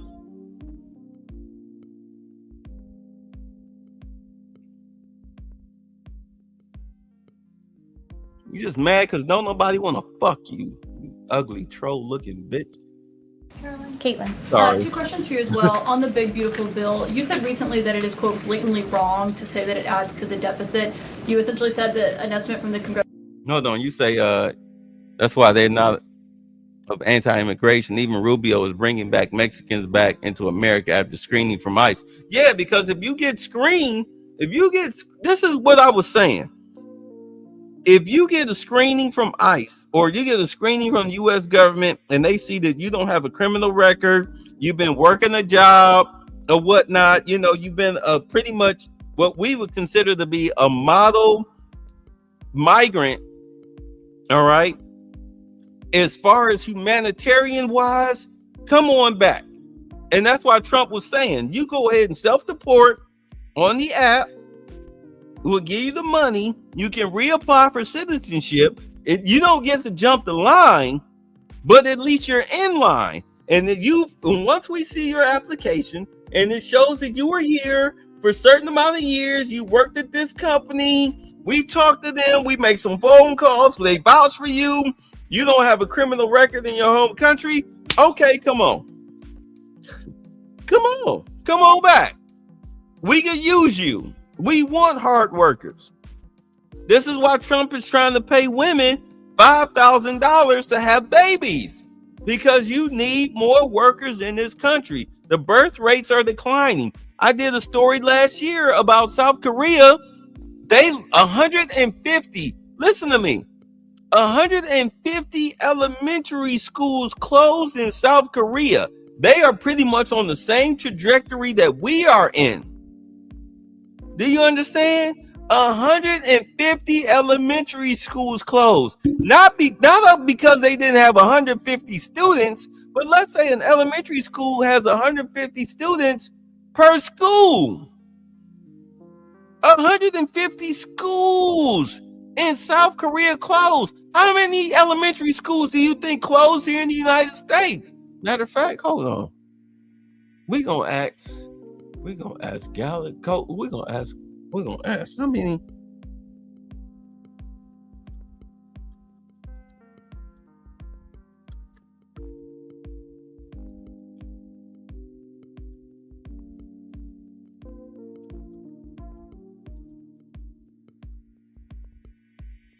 Whoops. Typing in the dark here. Okay. So I asked how many elementary schools closed last year in the United States. And it said public school closures were on the rise in 2024, with many districts facing declining enrollment and funding challenges. In the 15 states examined, school closures increased in the 2023-2024 academic year, nearly returning to pre-pandemic levels. However, a precise nationwide count of elementary school closures isn't readily available. You might find more detailed data in the National Center for Education Statistics report. Well, let's see what they had to say. Because like I said, we were in the same boat. If elementary schools are closing, that means that you don't have your birth rate has declined so much that you're losing schools.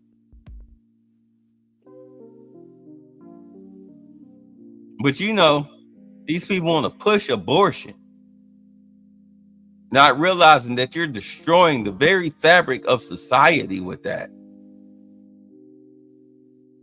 Let's see here. All right, so you've got a lot of charts and graphs.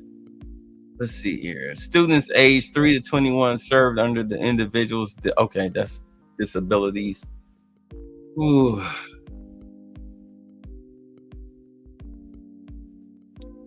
All right, I'm not gonna delve into this, but it looks like it was a lot. I'm gonna leave it alone because I want to keep the show moving. I'm sorry. Many more public schools shut down. Ask black principals. Yeah, black principals, teachers, everything. A lot of these people lost their jobs after COVID because a lot of children aren't being born. That's why, like Hillary Clinton, when they was like, "Oh, well, if Trump wants more babies, that's what the illegals are for. They breed like rabbits." Like, you racist bitch. Anyway.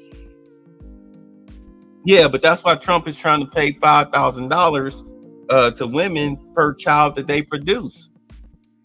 Here's $5,000. As a matter of fact, I was talking to Lewis about this today. If I'm working a well-to-do job, I mean, I'm not rich or whatnot, but I'm working a middle-class factory job. She got her little job. She get pregnant. She have a baby. Trump drop us $5,000. I tell you what, babe, get you a job or whatever, work from home. Or we can take that $5,000, use it for daycare. All right. Buy some Pampers, whatever. I mean, $5,000 will go a lot when you got a newborn. That'll at least get you on your feet early on in the early days with all the things you need, you know, car seats, strollers, Pampers, food, you know, medical care, all of that stuff. That $5,000 will help you out, especially if you got good benefits and you working a good job. And you don't have to pay federal income tax, just state and local. So you good. That $5,000 will help you out. It give you a leg up, especially if it's per child. You incentivizing, you know, the rebuilding of the family structure, especially when you've taken away Section 8, food stamps, welfare, all of that shit. You're trying to force people to be a family unit all over again. You need that. You need that. You need that. That's how you get your schools back in order. That's how you get parents when you're now at a PTA and the curriculum. The parents that show up raise your hand. No, I don't want my kid learning how to suck a grown man's dick. I want my kid to learn mechanical engineering, home ec, etc. You know what I'm saying? The only way you're going to defeat white version of woke is through legislation, and that's exactly what's happening. But oh my God, Carolyn Leavitt is asking a question. Let's back it up. I mean, not Carolyn Leavitt,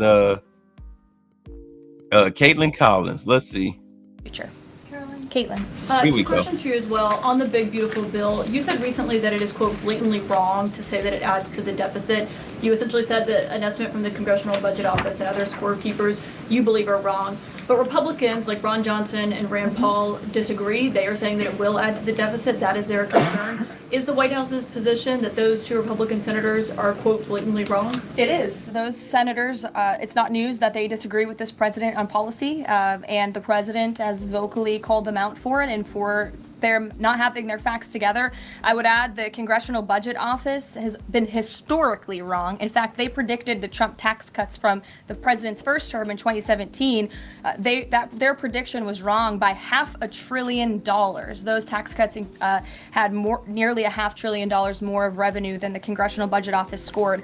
And I would also point out, I don't think many people know this, there hasn't been a single staffer in the entire Congressional Budget Office that has contributed to a Republican since the year 2000. But guess what? There have been many staffers within the Congressional Budget Office who have contributed to Democrat candidates and politicians every single cycle since. So unfortunately, this is an institution in our country that has become partisan and political, and we are very confident in our own economic analyses of this bill.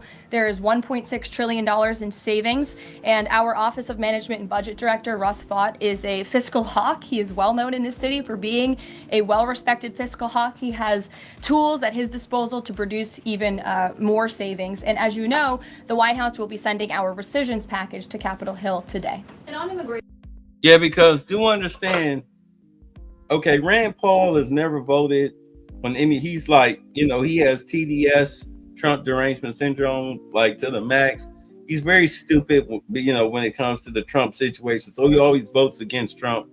But I mean, when you look at the big, beautiful bill, as far as the spending, Will it add to the deficit? Yes. But because of the tariffs, it will be offset and the tariffs will overlap whatever extra spending, which is on military defense. The tariffs will overlap that. So over a period of time, it's like, okay, military spending, tariffs.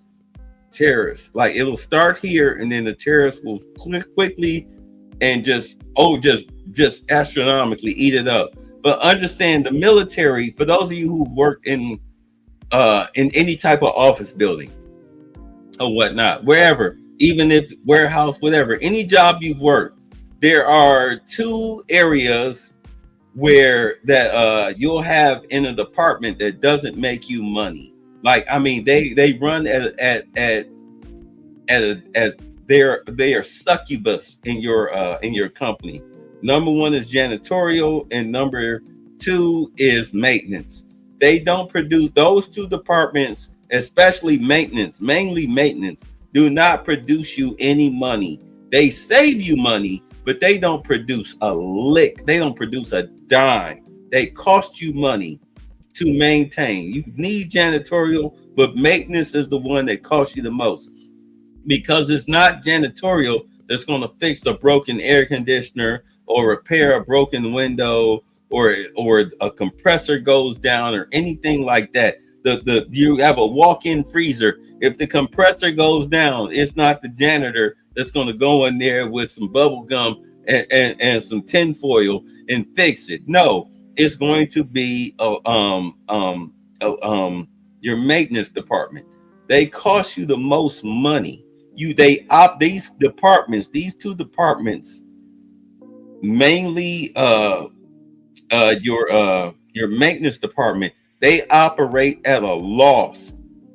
No matter what, there is no gain. They are always causing a negative in your budget.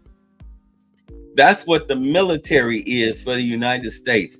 They always cost you a negative balance. Always cost you a negative balance.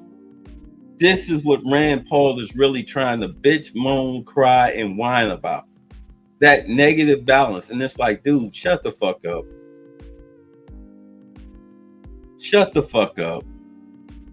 Because if we pulled your security detail, you'd be crying, whining, bitching, and moaning like a little 16-year-old girl. You know, since defense is we're wasting money on defense. Well, then we'll pull your security detail.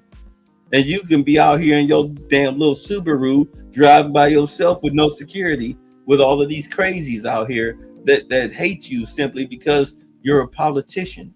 You can deal with it yourself. Ask Josh Shapiro how safe he feels if we pulled his security detail. After some psycho, a Democratic psycho, tried to burn down his house and kill him and his whole family because he supports Israel. But matter of fact, because he's Jewish.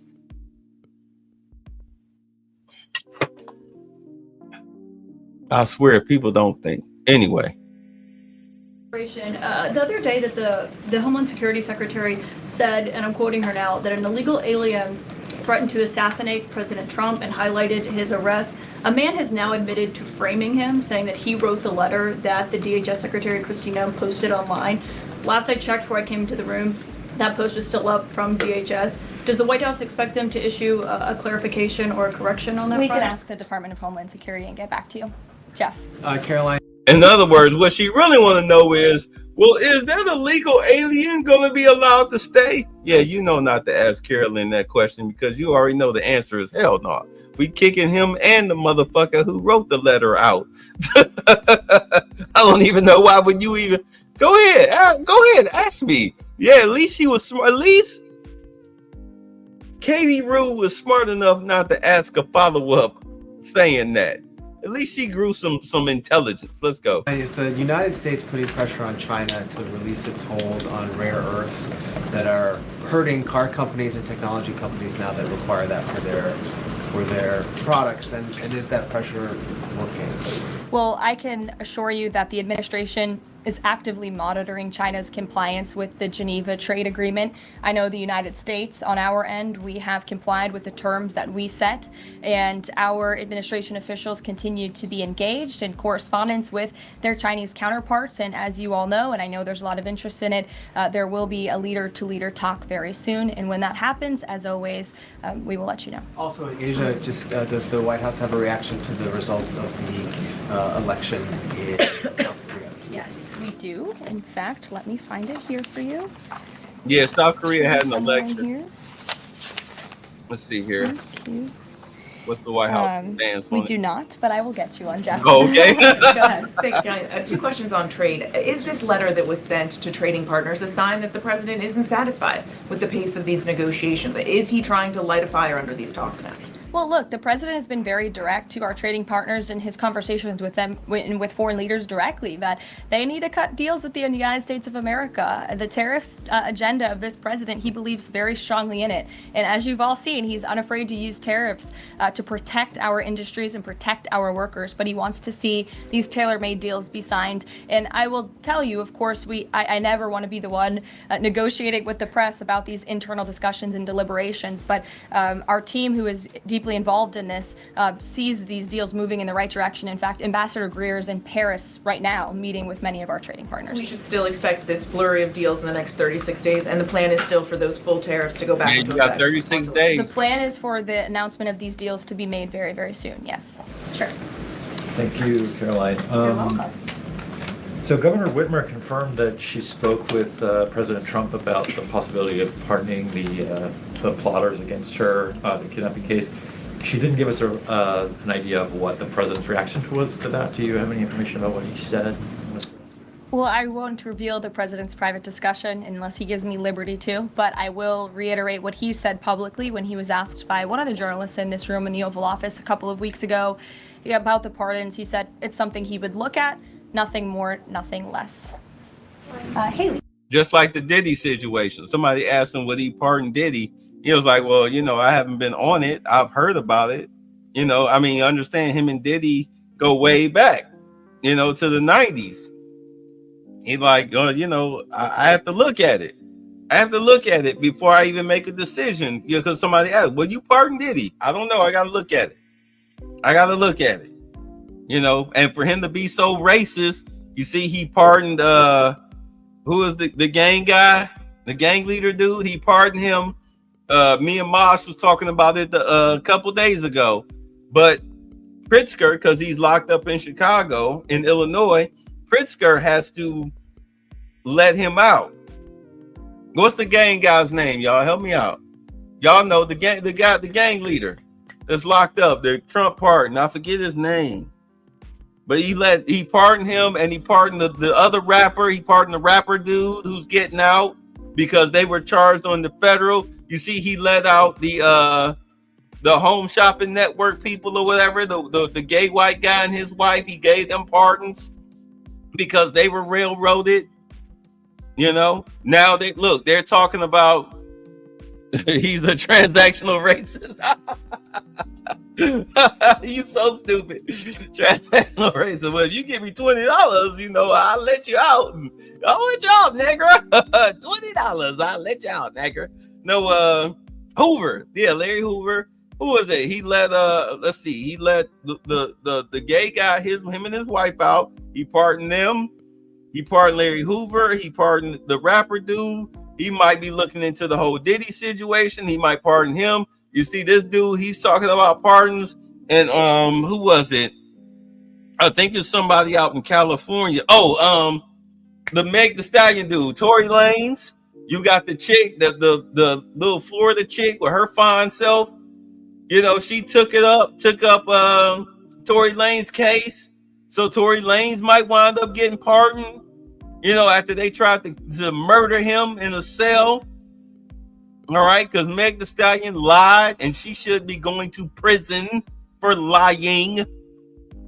Yeah, so, I mean, you got a lot of, for Trump to be so racist, he certainly is letting a lot of black folks out of jail. I mean, he pardoned the black chick and turned her into the head of pardons. You know what I'm saying? She's the pardon czar or whatever. a black woman. For Trump to be so damn racist, he certainly is looking out for, black folks, where we need it most, in the unskilled labor department and in the criminal justice system. All right, people got railroaded. He looking out for folks, but he racist. He's transactional racist. Yeah. So, yeah. In all honesty, I don't think Tory Lanez should have been locked up at all. We knew Meg and her friend was lying. They gave her friend immunity, and the chick still lied on the stand. Anyway. Go ahead. Thanks, Caroline. And then to Kelly next to you. Thank you. When it comes to the leader-to-leader call with Xi Jinping this week, what is the president's expectation of this call? Is he looking for concrete outcomes out of this, or is he looking to kind of warm relations as these trade talks are ongoing? Well, President Trump and President Xi have shared a respectful relationship throughout the years. And again, I won't get ahead of the president on that call, but as always, after, you'll hear directly from the president or from myself or someone else here at the White House. Kelly. Caroline, thank you. I want to get back to the anti-Semitic behavior Oh, that's here's going your on college campuses, as well as recently in Boulder, Colorado. The president, as you know, has the White House Faith Office, the Religious Liberty Commission, as well as the Anti-Task Force on anti-Christian. Wow, he is wearing a toupee. You can see it right here. He got the natural naps here, and then all of a sudden it smooths out. It got real thick, except on the sides. You can see it right here on the sides. Yeah, he is wearing the toupee. My dude wearing the LeBron, or wait, what's that guy's name? Fresh and Fit, a Myron. He got a Myron. He got a LeBron, a Myron, a Myron James. Anyway, let's continue. And bias, which includes anti-Semitism. From a whole of government perspective, and the president has already mentioned how he hates these kinds of acts that have been going on. Can these entities and these agencies work together with the president to put out a proactive campaign to help people stop the hate? Yeah, see? You see how it's nappy right here, but then all of a sudden, it not only goes, you see it's a lighter brown, but suddenly right here, it goes, almost like a jet black all the way across to right here. You can see the texture and the color difference. Hold on, let me blow it up. Let me see, hold on. Let's see. I can blow it up. Can you see it? See the texture difference right here? Wait, hold on. See the texture difference right here? And then all of a sudden it looks nice, like he's 35 years old. Start right here. You caught that. He said he has the Yaphet Kotto homicide toupee. Yup, that's like, I ain't, brother gotta do what he gotta do, man. He's 58 years old, but he feel like he's 38. What can I say? 58 is the new 38.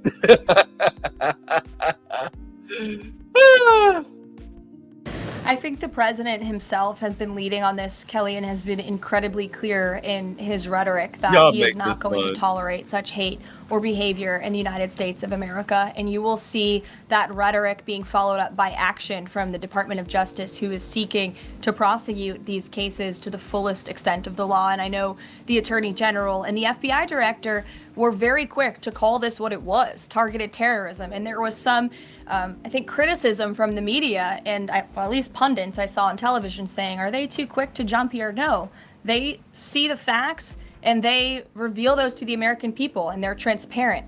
And I think, frankly, that's a breath of fresh air from what we experienced in the previous administration.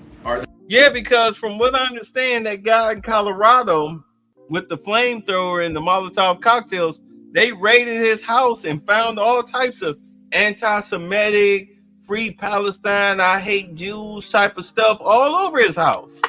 I think they even arrested some of his family members. I mean, it's wild. But, the media, CNN, the the FBI is very juvenile in calling this a terrorist attack. Then, bitch, what is it? He's Molotov cocktailing them flame-throwing Jewish people, calling them devils, saying free Palestine. If it's not a terrorist attack, then what the fuck is he doing? Ordering a Frosty at Wendy's?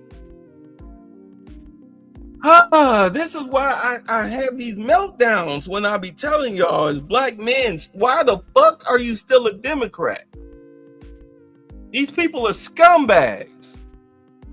I know you feel that the Republican Party hasn't done anything for you, but it's not there. They've done what they've needed to do for you, and you turn your back on them because your mama got a welfare check. You there? I'll have these niggas voting Democrat for 200 years. This election, 92% black women, 77% black men voted for the dumbest bitch in the history of presidential candidates. Even white women who was sucking this bitch's pussy didn't vote for her more than any other demographic.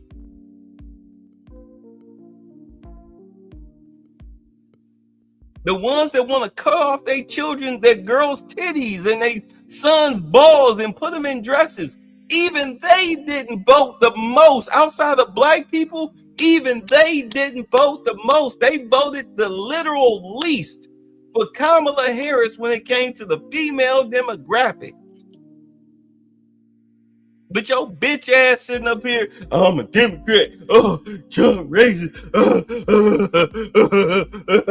You're a moron. Don't you understand that you're a moron? You see all of this, and you are so pathetically tied to the Democratic Party that you think, I don't know, I'm sorry, what the fuck have they done for you that made you want to suck their dick so hard? That's what I want to know. The party that hates you the most, the party that wanted to keep you in fucking slavery, the party that says that who the hell gonna pick our berries, our blueberries for our smoothies, and who's gonna pick our crops? Got a black bitch on TV talking about we need illegals to pick our crops, like she in 1842. Like she a slave master. Do you fucking hear? I'm serious. What are you hearing and seeing that makes you want to continue to align yourself with people who hate you like that? Are you really that stuck on your mama's pussy that you? I don't care. You guys are like Travis Hunter. You have the Travis Hunter syndrome. Can't my girl stay at her boy best friend house? No. Where's the common sense? Where is your common sense? Help me, explain it to me.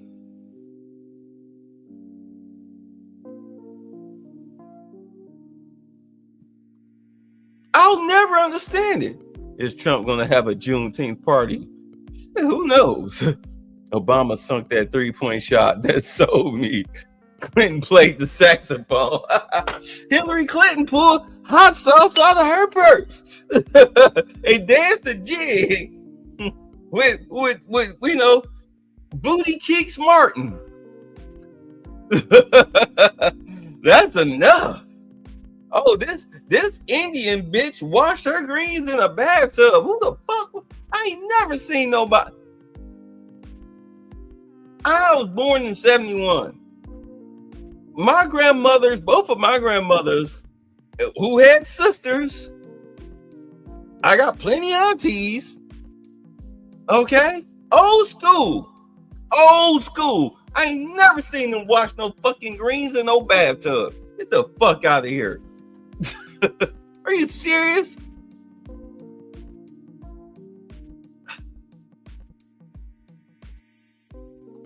Are there programs that they can put in place to campaign against this kind of violence, to actually take a whole approach and say, we want to get ahead of you.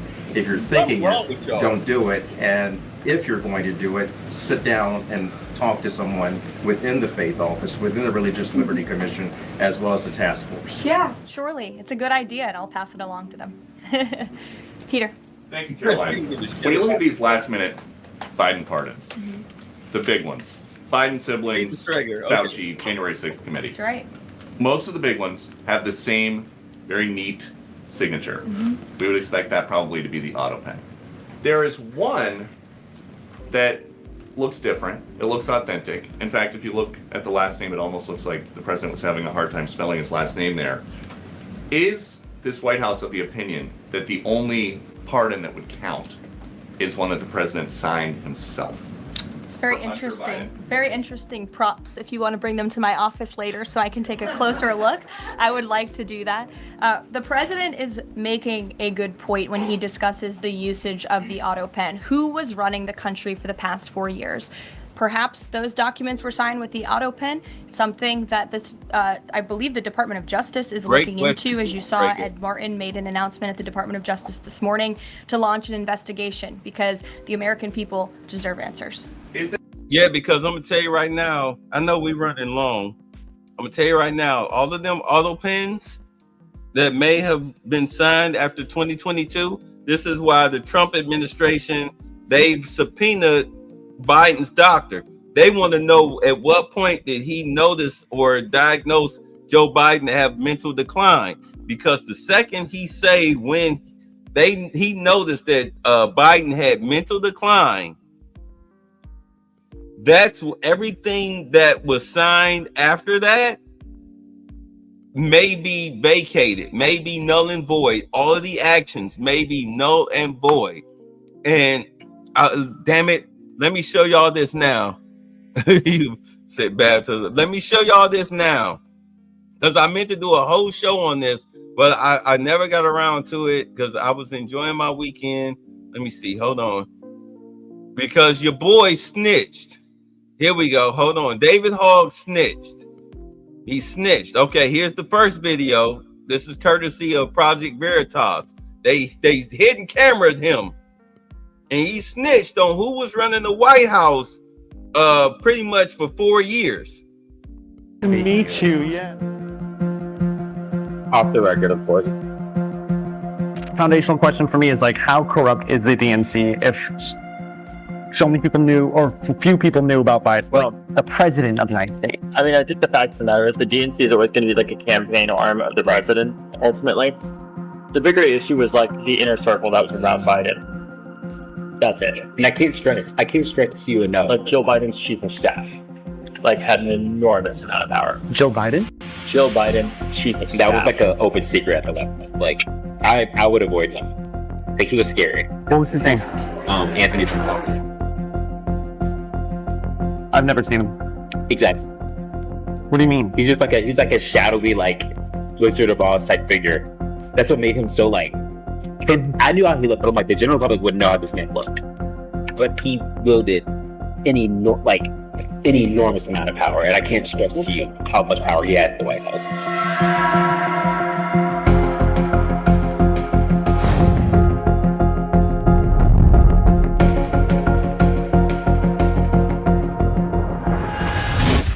All right, here's part two. It's a little long. She's actually very good at her job. I don't agree with the stock trading stuff. I mean, she gets better returns than almost every hedge fund in this city.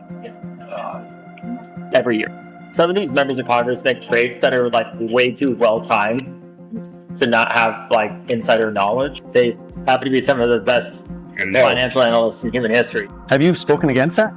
I've talked to them, but it's also like, I know that if I pick that fight, it's going to be harder for us to get gun control passed, so I have to pick my battle.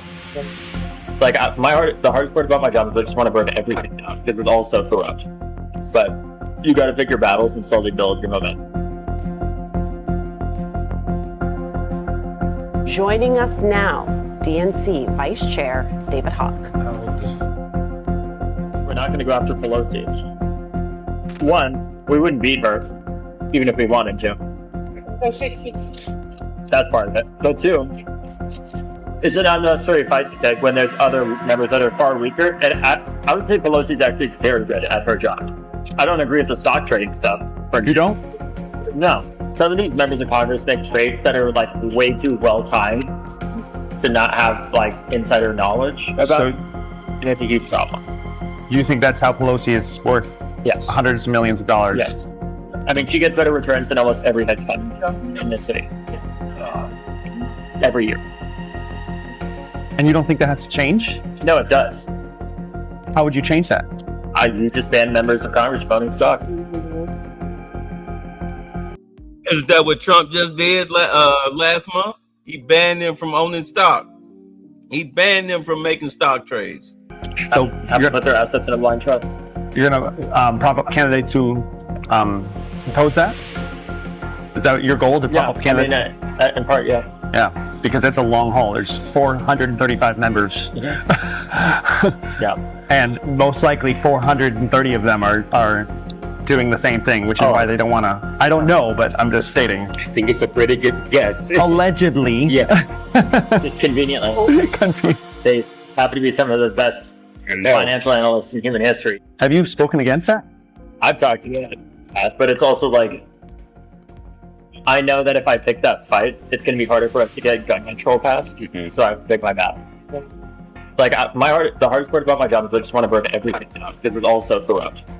But you got to pick your battles and slowly build your momentum.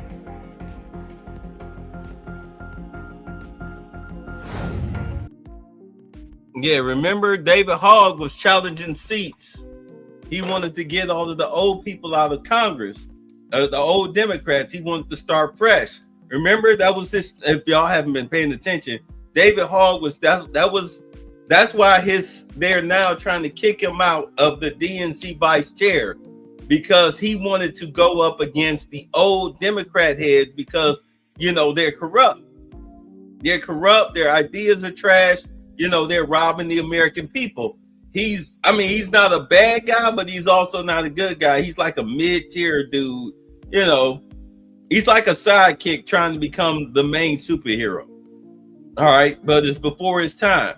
So they're now trying to hold a special election to get rid of him because, they supposed to have. I always thought it was weird remember when the DNC had their election earlier this year, they nominated 2 white guys.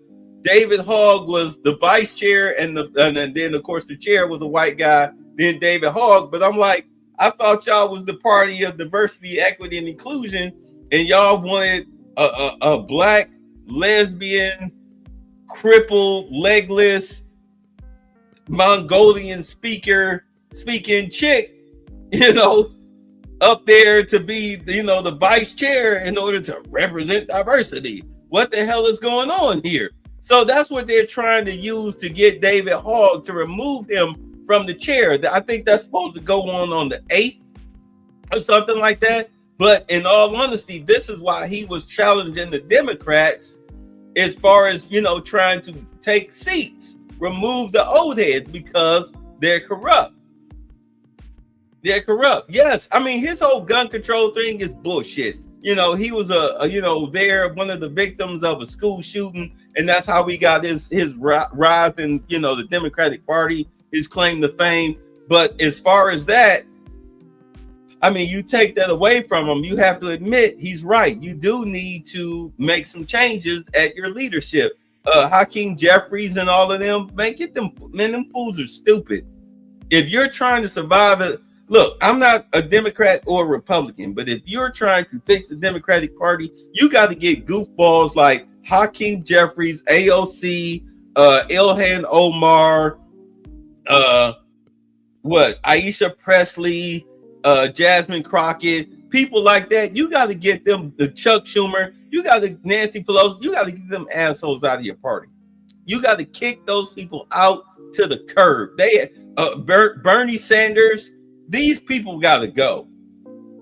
You need a Democratic Party that's trying to work for the American. Holland, the guy, all the people flying down to El Salvador. You got to get rid of them scumbag morons. You got to start fresh with people who are actually for the American people. Trump is trying to do this, that, and the other. Well, what's the long term? You can't have TDS niggas in your party. What's the long-term goal? Okay, well, let's try to make this work. We'll work with you to make it happen, not try to get in his way every single turn and time and gumming up the works. And then when shit fall flat, you want to blame Trump, even though it was your fault because you got in the way. Now you're no different than the chick that bust the other chick upside the head at the track meet. I didn't do it. Yes, you did. You got in the way. You let your insecurities fuck up everything. And now you want to play victim. Stop it. But yeah, David Hogg, he's trying to get them old heads out of there. He wants to clean up the Democratic Party, but they're going to oust him. And if I was him, in all honesty, I would pull a Lindy Lee and switch to the Republican Party. I would work with them. The hell with the Democrats. They are only for themselves. They are a bureaucratic machine who wants to help. They are very anti-American. What type of moron supports child rapers and burning down Teslas and whatnot, and supports terrorists? What type of political party does that, except for one that should be destroyed? It's time for new leadership in that party. Anyway, is there any concern that this president, who won the election on a promise to fix the economy and close the border, that focusing and scrutinizing these Biden pardons is looking into the past instead of looking forward? I think in comparison to the amount of time this president has spent on securing the border, on fixing our economy, I just read out for you an entire list of economic accomplishments. Look at the border numbers, look at the time and effort he's divulged into solving the global conflicts abroad. It pales in comparison, but it still, nevertheless, is a very important issue. And it was a huge issue that sent the president back to this White House. The Americans saw with their own eyes a mentally incompetent president, and they want answers for that. And the president believes they should have and them. Something that I'm gonna say this again. When we saw that congressional address, when none of them pieces of shit on the Democratic side, they didn't stand for Lincoln Riley. They didn't stand for the girl who got maimed by a boy playing in girls volleyball. This girl got permanent brain damage from getting a ball spiked in her face. They didn't stand, and for us to be so goddamn pro-blackity black, they didn't stand for the little black boy who had 13 brain surgeries because of cancer. They didn't stand for nothing. They're pieces of shit. But Trump is racist. Fuck you. It just crossed, Caroline. How mad do you think President Trump is going to be when he finds out that Elon Musk said, "I'm sorry, but I just can't stand it anymore. This massive, outrageous, pork-filled congressional spending bill is a disgusting abomination. Shame on those who voted for it. You know you did wrong. You know it." Look, the president already knows where Elon Musk stood on this bill. It doesn't change the president's opinion. This is one big, beautiful bill, and he's sticking to it. Yeah, thank you. The National Security Council was reorganized, or some staffing changes were made the Friday before Memorial Day. I'm hoping you can explain sort of the new structure, what the structure is of the National Security Council, what the goal is in terms of staffing levels. What is the new National Security Council mode? Well, as with everything in this White House, it is a top-down approach. The president is here. He is president. He's not an auto pen like the previous president was. He's very much involved in literally every policy discussion and decision that takes place. And we felt it was best to reorganize the National Security Council to respond to that top-down approach that we have here in this White House, and to streamline the efficiency and the effectiveness of the National Security Council. And I would add that Secretary of State Rubio and now National Security Advisor Rubio is doing a tremendous job at leading the National Security Council. He knows the president. He understands where the president is on these issues. He's great to work with here at the White House. I can tell you that. I appreciate seeing him a lot more in the building. And he and the president and the entire National Security Council, who's made up of great patriots who love this country, are doing a tremendous job on the many conflicts around the world that this administration inherited. Matter of fact, just to close it out, if you really want to make a change in Democratic leadership, with everything that Elon Musk found out through Doge and what Trump has discovered and what he knows, I mean, David Hogg tape, I'm pretty sure the White House and the Democratic leadership, they already knew about this tape before it got released to Twitter, all right, by this corporation or whatnot, because, you know, I mean, loose lips sink ships. Loose lips sink ships. More than likely, because I was saying that Trump is going to have to go after them. He's going to go after the Democratic Party. He's going to destroy them because they tried to eliminate him. They tried to have him shot. They tried to jail him. They tried to bankrupt him, and then they tried to have him shot. If anything, more than likely, if he was to show them mercy, it's like, look, I got this, that, and the other on you. Like, trust me, like, even if we take it to a legal battle and you win, your reputation will not be the same. You'll have to be forced to step down. Just like they told that Monica McIver chick out there that assaulted those ICE officers in New Jersey. Either you step down or we prosecute you. What you want to do? So she wants to fight the battle. Okay, but do understand that you're on video throwing bows and pushing an ICE agent. You have you're trying to rush the gates. You have no defense for that. You're guilty as shit. Just like Letitia James, you're guilty as shit. Your signature is all over this stuff. It's ever since the 80s. They're talking about hitting her with a RICO charge. RICO is not that thing. Yes, it is, you stupid spick. It's a crime. And they're gonna nail you for that. You can either step down, but I think in Letitia James' case, I think they're really going to prosecute the hell out of her simply because of what she tried to do to Trump. They're going to prosecute the shit out of her. But as far as the Democratic leadership in House, like I was saying, if Trump feels like the Democrats are going to win the midterms, he's going to start pressing charges. And more than likely, he'll probably come to those people behind the scenes. You know, Cash was telling his FBI agents, look, we got all this evidence on you. Here, you can show your lawyers. Here's copies of all the evidence we have on you. You can talk to your lawyer, but we're advising you the best course of your action is to step down immediately, or we'll just press charges. We'll make this a public trial. We'll drag you through the freaking mud. By the time this is over, nobody will trust you because the evidence within these 4 pages are solid against you. And we got documents upon documents on you. So what you want to do? I guarantee you that's going to be the play. That's going to be the play. You're going to see a lot of Democrats, a lot of seats change in the House, in Congress. Just watch.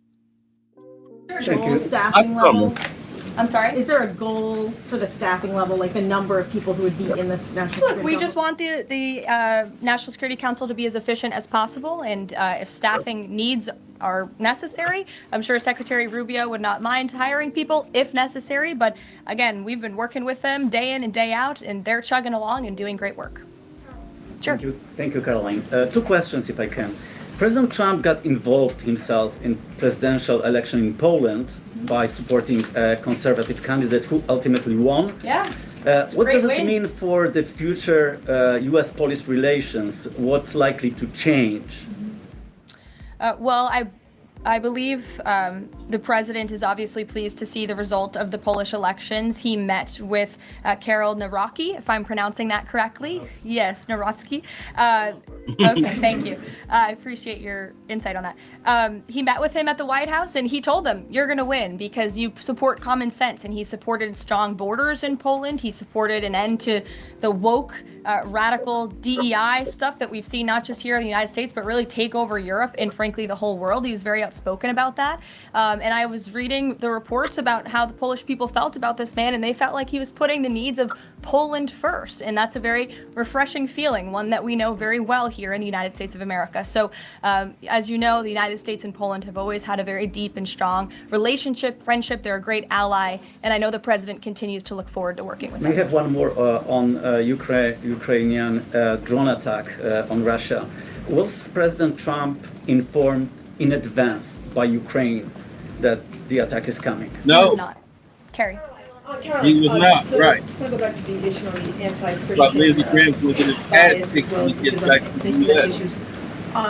Senator Grassley just put out a report saying that the FBI files have shown that the Catholic group targeting was way more prevalent within the FBI during the Biden era than was previously shown, as far as former FBI Director Christopher Wray was putting out there during congressional testimony. Can you discuss here what President Trump would like to see in terms of consequences within the FBI as far as those who were involved? Also, second question, if the DOJ finds that the auto pen was used by President Biden, should those actions that were used with the auto pen, should they be null and void?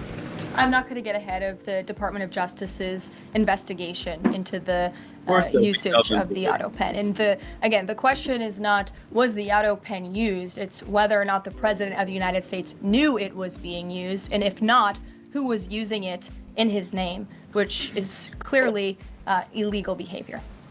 And again, there's cameras all over the White House. You got to sign the book out, whether you use Biden's credentials or whatnot to sign out the auto pen. Or where is he? We don't. Let's see. The auto pen was signed out at 5:26 p.m. on a Thursday. Biden, we got him on camera. The only person in the hallway heading to the office with the auto pen was you. Where was Biden? We got him going back to the residential area of the White House at 4 o'clock. So what is this? Yeah. Thanks, Caroline. One on foreign policy, one domestic, if I can. Sure. On foreign, just speaking to the president's Truth Social post about Iran recently, saying that there will be no uranium enrichment. Is he saying that that's a red line for him or no? I already answered this question. The president's been very clear about where he stands on that. Okay, and then on domestic, there is a report that Laura Loomer met with the vice president today. Can you speak to her relationship with the administration and if she's informally advising in any way? She is not. I do know she met with the vice president. As for what was discussed in that meeting, I would defer you to his team. Thanks, Caroline. I had one question on anti-Semitism, one question on China. So for years, radical leftists and Islamists have been calling for so-called globalize the Intifada. Do you believe this is a call for violence against Jews? And do you think these attacks on Jews around our country is what globalizing the Intifada looks like? I don't want to speak to the merits of those claims without looking into them, but as I said, any violence against Jewish Americans will be prosecuted to the fullest extent of the law. Absolutely. And also, Secretary of State Rubio made an announcement saying he'll be revoking visas of certain Chinese students, including those with connections to the Chinese Communist Party. Does that include sons and daughters of politicians, presidents, and chairmen? Again, Secretary of State Rubio has the right to revoke visas, and he made the announcement that the State Department will begin to aggressively revoke those visas of Chinese students who are in our country, namely those with Chinese Communist Party ties, or those who could be a threat to our national security and the interests of the United States. Right. That's why they want to know about the Harvard students that are here on visas. They want to know what the hell have they been up to? Have they been going to class every day? What do their grades look like, etc.? Like, we need to know their ins and outs, their daily things. What are they studying? Are they keeping up with them? Because then if they're not, they're just here on visas and Harvard is protecting them, giving them A's and B's or whatnot, just because do understand that it appears that Harvard is harboring terrorists. But if there's proof that they're harboring terrorists, then not only will those kids be kicked out, but whoever's involved in Harvard, the board at Harvard, they're in deep doo-doo. Both of you, yeah. Go ahead and then back to you. Thank you. There are now reports that Israeli forces are firing on Palestinians trying to get aid from the Gaza Humanitarian Foundation. Up to 20 people, according to the Red Cross, have arrived to the hospital that they've set up with gunshot wounds, have died from them. Is this administration aware of these? And I mean, what is being done to address this situation? The administration. Yeah, them Israelis, they still open seasoning on Palestinians. I mean, they finally took over the land, but yet they're still over there executing the people just because, because I mean, you want to talk about some racism. Trust me, as black folks, that's the type of racism you're not ready for. You sit up here and bitch and whine and moan because somebody called you a nigga. But I mean, trust me, you are not going anywhere near the type of shit the Palestinians are going through over there in Gaza. You bitch and moan and crying because somebody hurt your fucking feelings. But these people are out there, they're getting executed just for trying to get food while, trying to survive in rubble. Is aware of those reports, and we are currently looking into the veracity of them because, unfortunately, unlike some in the media, we don't take the word of Hamas with total truth. We like to look into it when they speak. Unlike the BBC, who had multiple headlines, they wrote, Israeli tank kills 26, Israeli tank kills 21, Israeli gunfire kills 31, Red Cross says 21 people were killed in an aid incident, and then, oh wait, they had to correct and take down their entire story, saying we reviewed the footage and couldn't find any evidence of anything. Oh, okay, so we're going to look into reports before we confirm them from this podium or before we take action, and I suggest that journalists who actually care about truth do the same to reduce the amount of misinformation that's going around the globe on this front. John. About the change in the leadership of the organization, what does that mean going forward, and why so early on is this happening? What organization? The Humanitarian Foundation.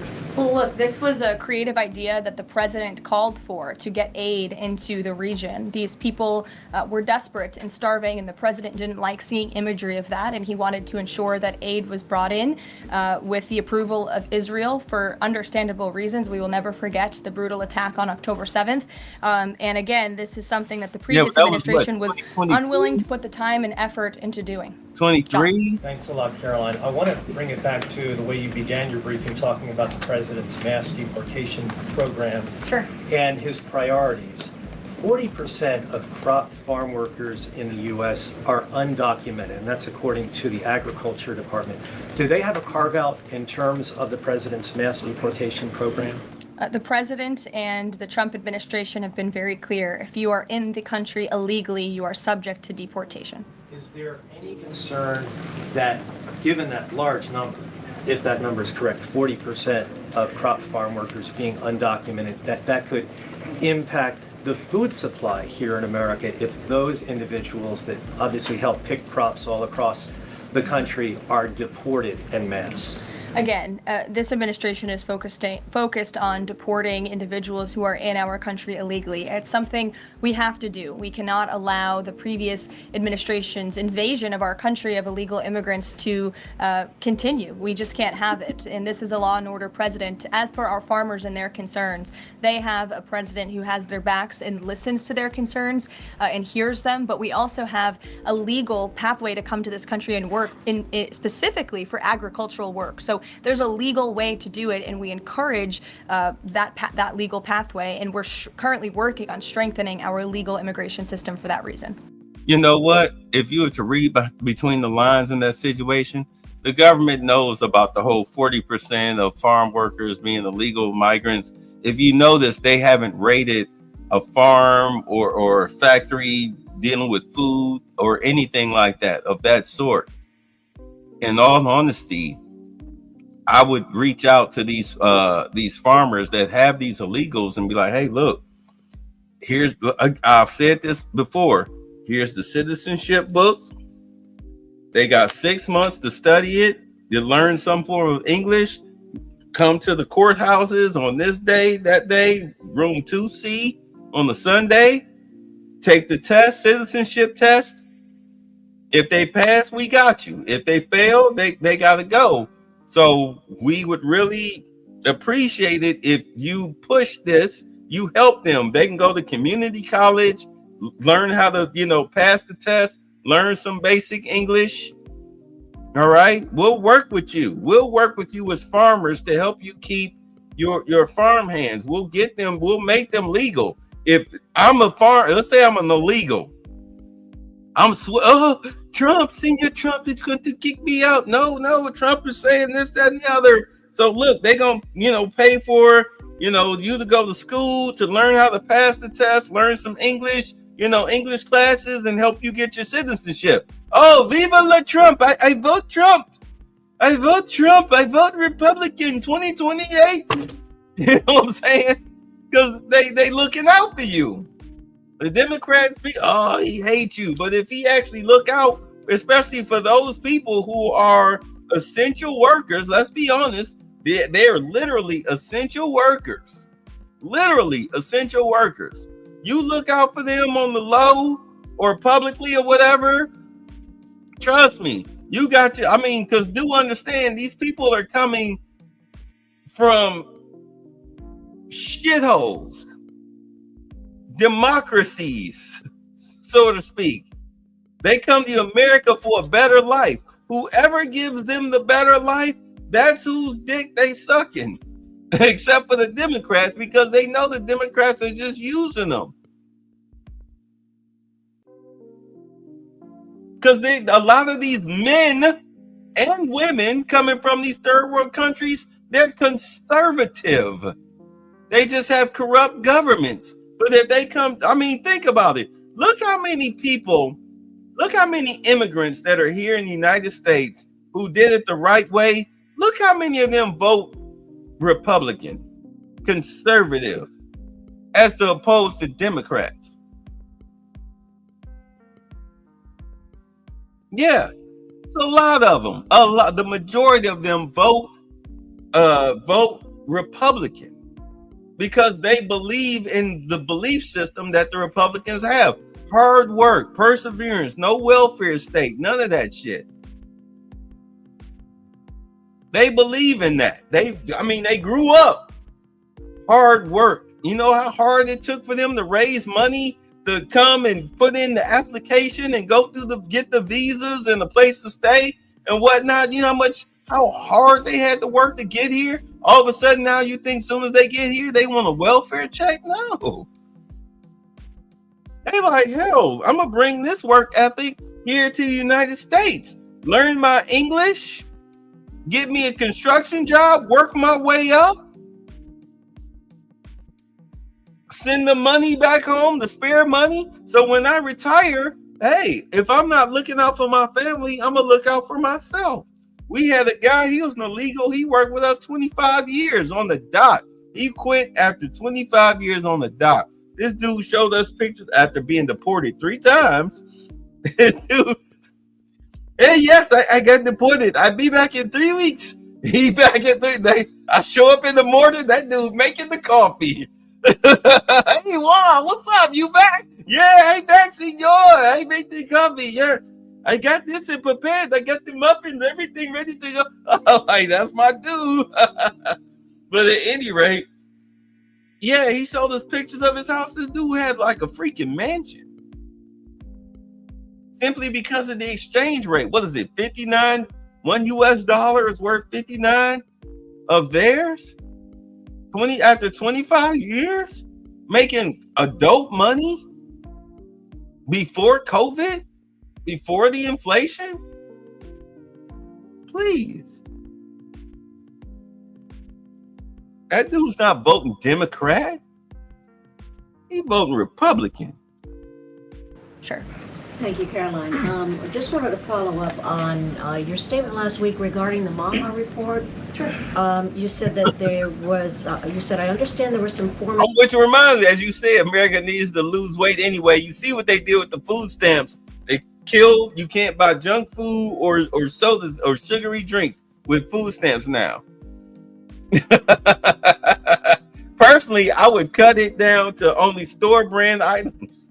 I would cut it down to store brand items. If I was running SNAP or food stamps, store brand, your ass buying the damn can that just says food on it in a white label with black letters, food. Oat brand cereal. Your ass is buying that.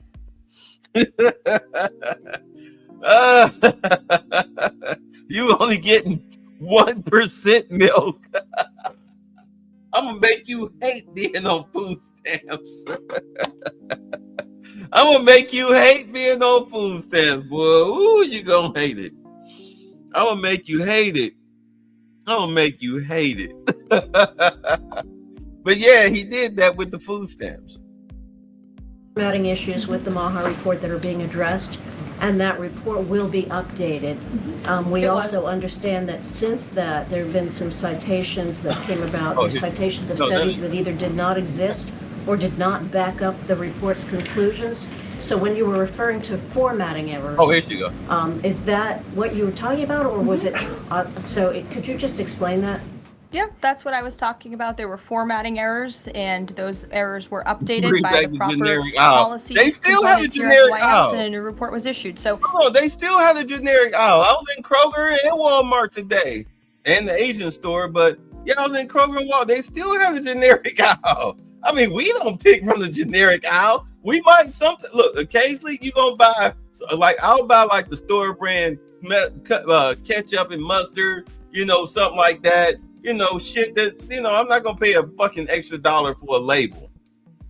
I'll get some store brand shit, especially like when they chop up the onions, the diced onions and all of that stuff, especially like for the stew, the little $5 packs that they sell at Walmart. I mean, at Kroger. Oh yeah.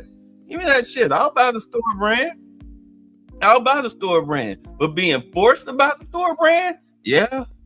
That should be mandatory when it comes to food stamps. You don't get to load up a cart full of fucking Twinkies and crab legs and shit like that. No, fuck that. Your ass gonna go to Kroger at night about 10 o'clock when hoping ain't nobody there with a scarf on your head, hoping nobody see you. Your cart gonna be filled with a bunch of white and yellow cans and labels and shit. You're gonna be buying that big old 14-pound thing of ground beef, the Kroger brand. You're gonna be buying that. You're not gonna be buying no damn T-bones and crab legs and shit. No salmon. Hell no. You don't like it? Get a better job. Exactly what I said took place. Sure, go ahead, Alec. Yeah, good to see you.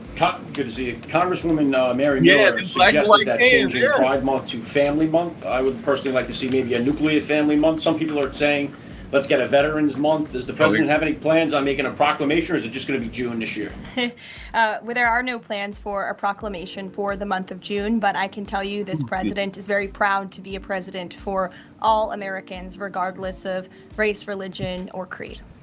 Caroline. Reagan, go. Thank you, Caroline. And then I'll go to you. Thank you. Colorado passed sanctuary protections for illegals 1 month before the terrorist attack this weekend. 2 questions. Why did the DHS remove the sanctuary cities list that it had published, which was ordered by the president?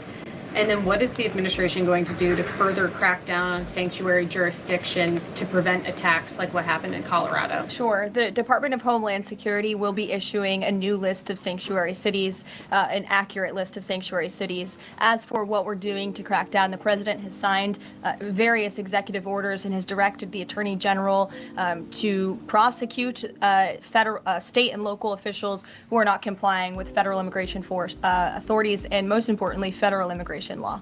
Thanks. Right, like that dude out in Tennessee, the mayor. I think he's the mayor of I know he's the mayor out in Tennessee. And him and his aides are like literally doxing ICE agents, taking pictures of them without their masks on and everything, and posting their names and the cars that they driving on the website. I'm sorry, but you're pretty much supporting terrorism. And that's illegal. The reason why those guys wear masks is because, you're dealing with dangerous organizations. Tren de Alagra and MS-13 aren't just a bunch of guys running around, like black dudes with their pants sagging with a switch hanging out their pants. No, these are cartel, highly organized people They have computer systems that damn near rival governments. They find you. You know how easy it is to find somebody now? You know, with facial recognition, you can go to any freaking website online and find somebody's face and then be able to dox them. And then they can threaten these people's families, delete them, whatever. I mean, come on. Like, dude, you're literally supporting terrorism when you do that. And then you got the dumb blonde bitch who's got her face all in the camera. Yeah, we're blocking in the ice ages. Yeah, sister, you see us doing this? Like, oh my God.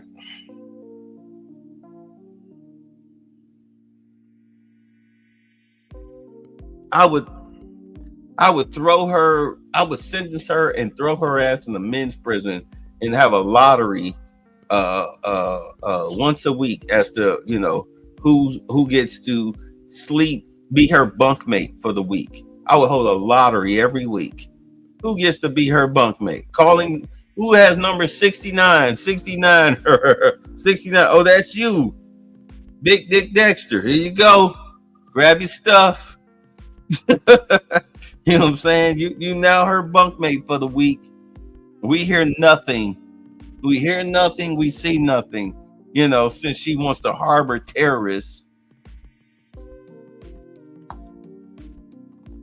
Thank you, Caroline. Thank you very much.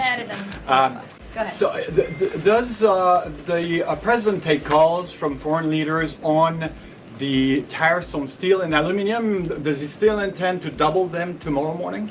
The president will be signing that executive order today, and steel and aluminum tariffs will be going to 50%, yes. No way it's going to change, or it's going to be suspended? He made that announcement in Pennsylvania, and he plans to deliver on that promise to Pennsylvanians. And why is he hiding it? And Ed, go ahead. I can answer that, but go ahead, Ed. Oh, yes. Thank you, Caroline. So a Chinese Foreign Ministry spokesperson today said that the U.S. imposed harmful measures like new chip controls and pledging to revoke Chinese student visas. So are the Chinese the victims in this trade back and forth? Look. Hold on. Let me show y'all something with this U.S. steel stock. This is 6 months. 6 months in. Okay.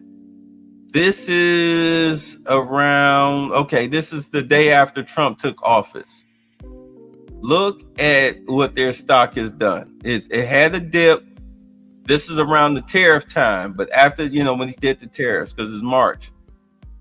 Now, look how it's grown. Look how it's grown up and down, and then boom, it skyrocketed on May 20th. Skyrocketed. Look how it skyrocketed. Skyrocketed. It went from what, $40.35 a share on the 16th to now it's at $53.76. And look how cheap it is. Look at how cheap it is.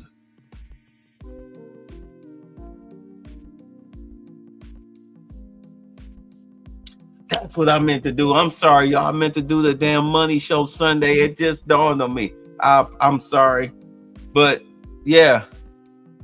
And this is Nippon Steel. This is the Japanese Steel Corporation that was sitting up there tripping on Trump. Look at this. You see how they dropped on what? March 26th. Boom. They damn near crashed. They downfall stopped after April 7th. And they haven't recovered. They haven't recovered. They tried to. April 10th is the highest they got. But they're in trouble. This is Japanese steel. The Tori Hanzo. Tori Hanzo steel. Crashed.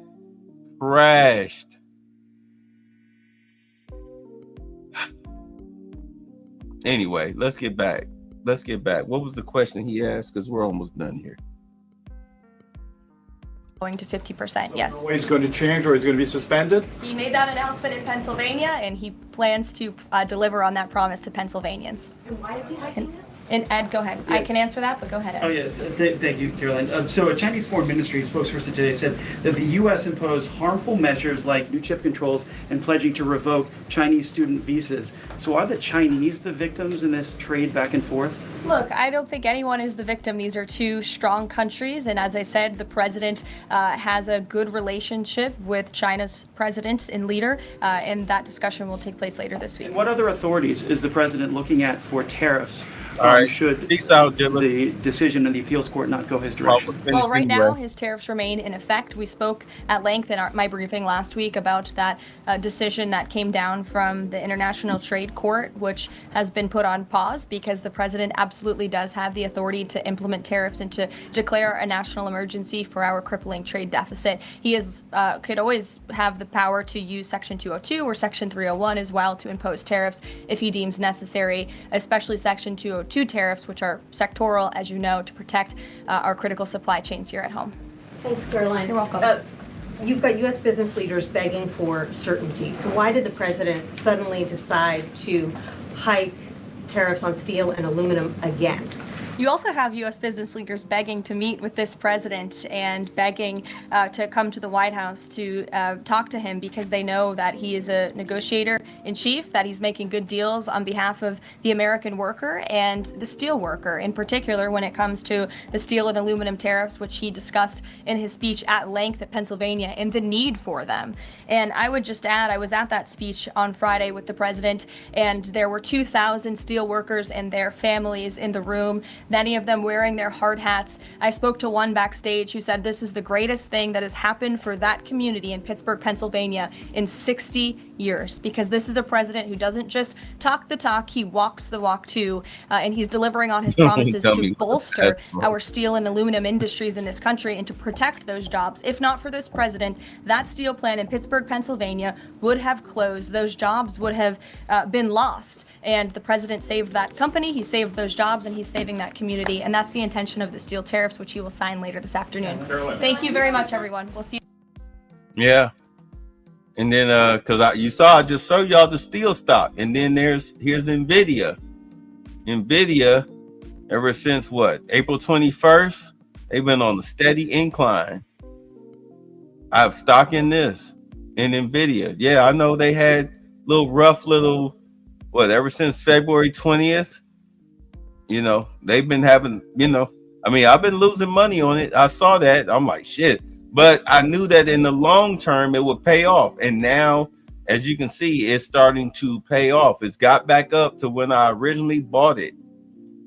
Am I right? Let's see. No, I bought it around here. So it's gotten back up to when I originally bought it. Well, it's past it, but it's on a steady incline because they're building their factories. Their factories are pretty much almost done. They're working on their servers and everything. NVIDIA is about to start popping. Again, I'm not a financial expert. I'm not giving advice. I'm just showing y'all what's going on. All right. I'm just showing y'all what's going on. Stocks are long-term investments, not short-term. All right. So, at any rate, it's been a long one. Whew. Gonna be a hot summer, folks. Gonna be a hot summer. I hope y'all ready for it. Get out of here. Y'all be safe. See, I'll catch y'all tomorrow. Peace.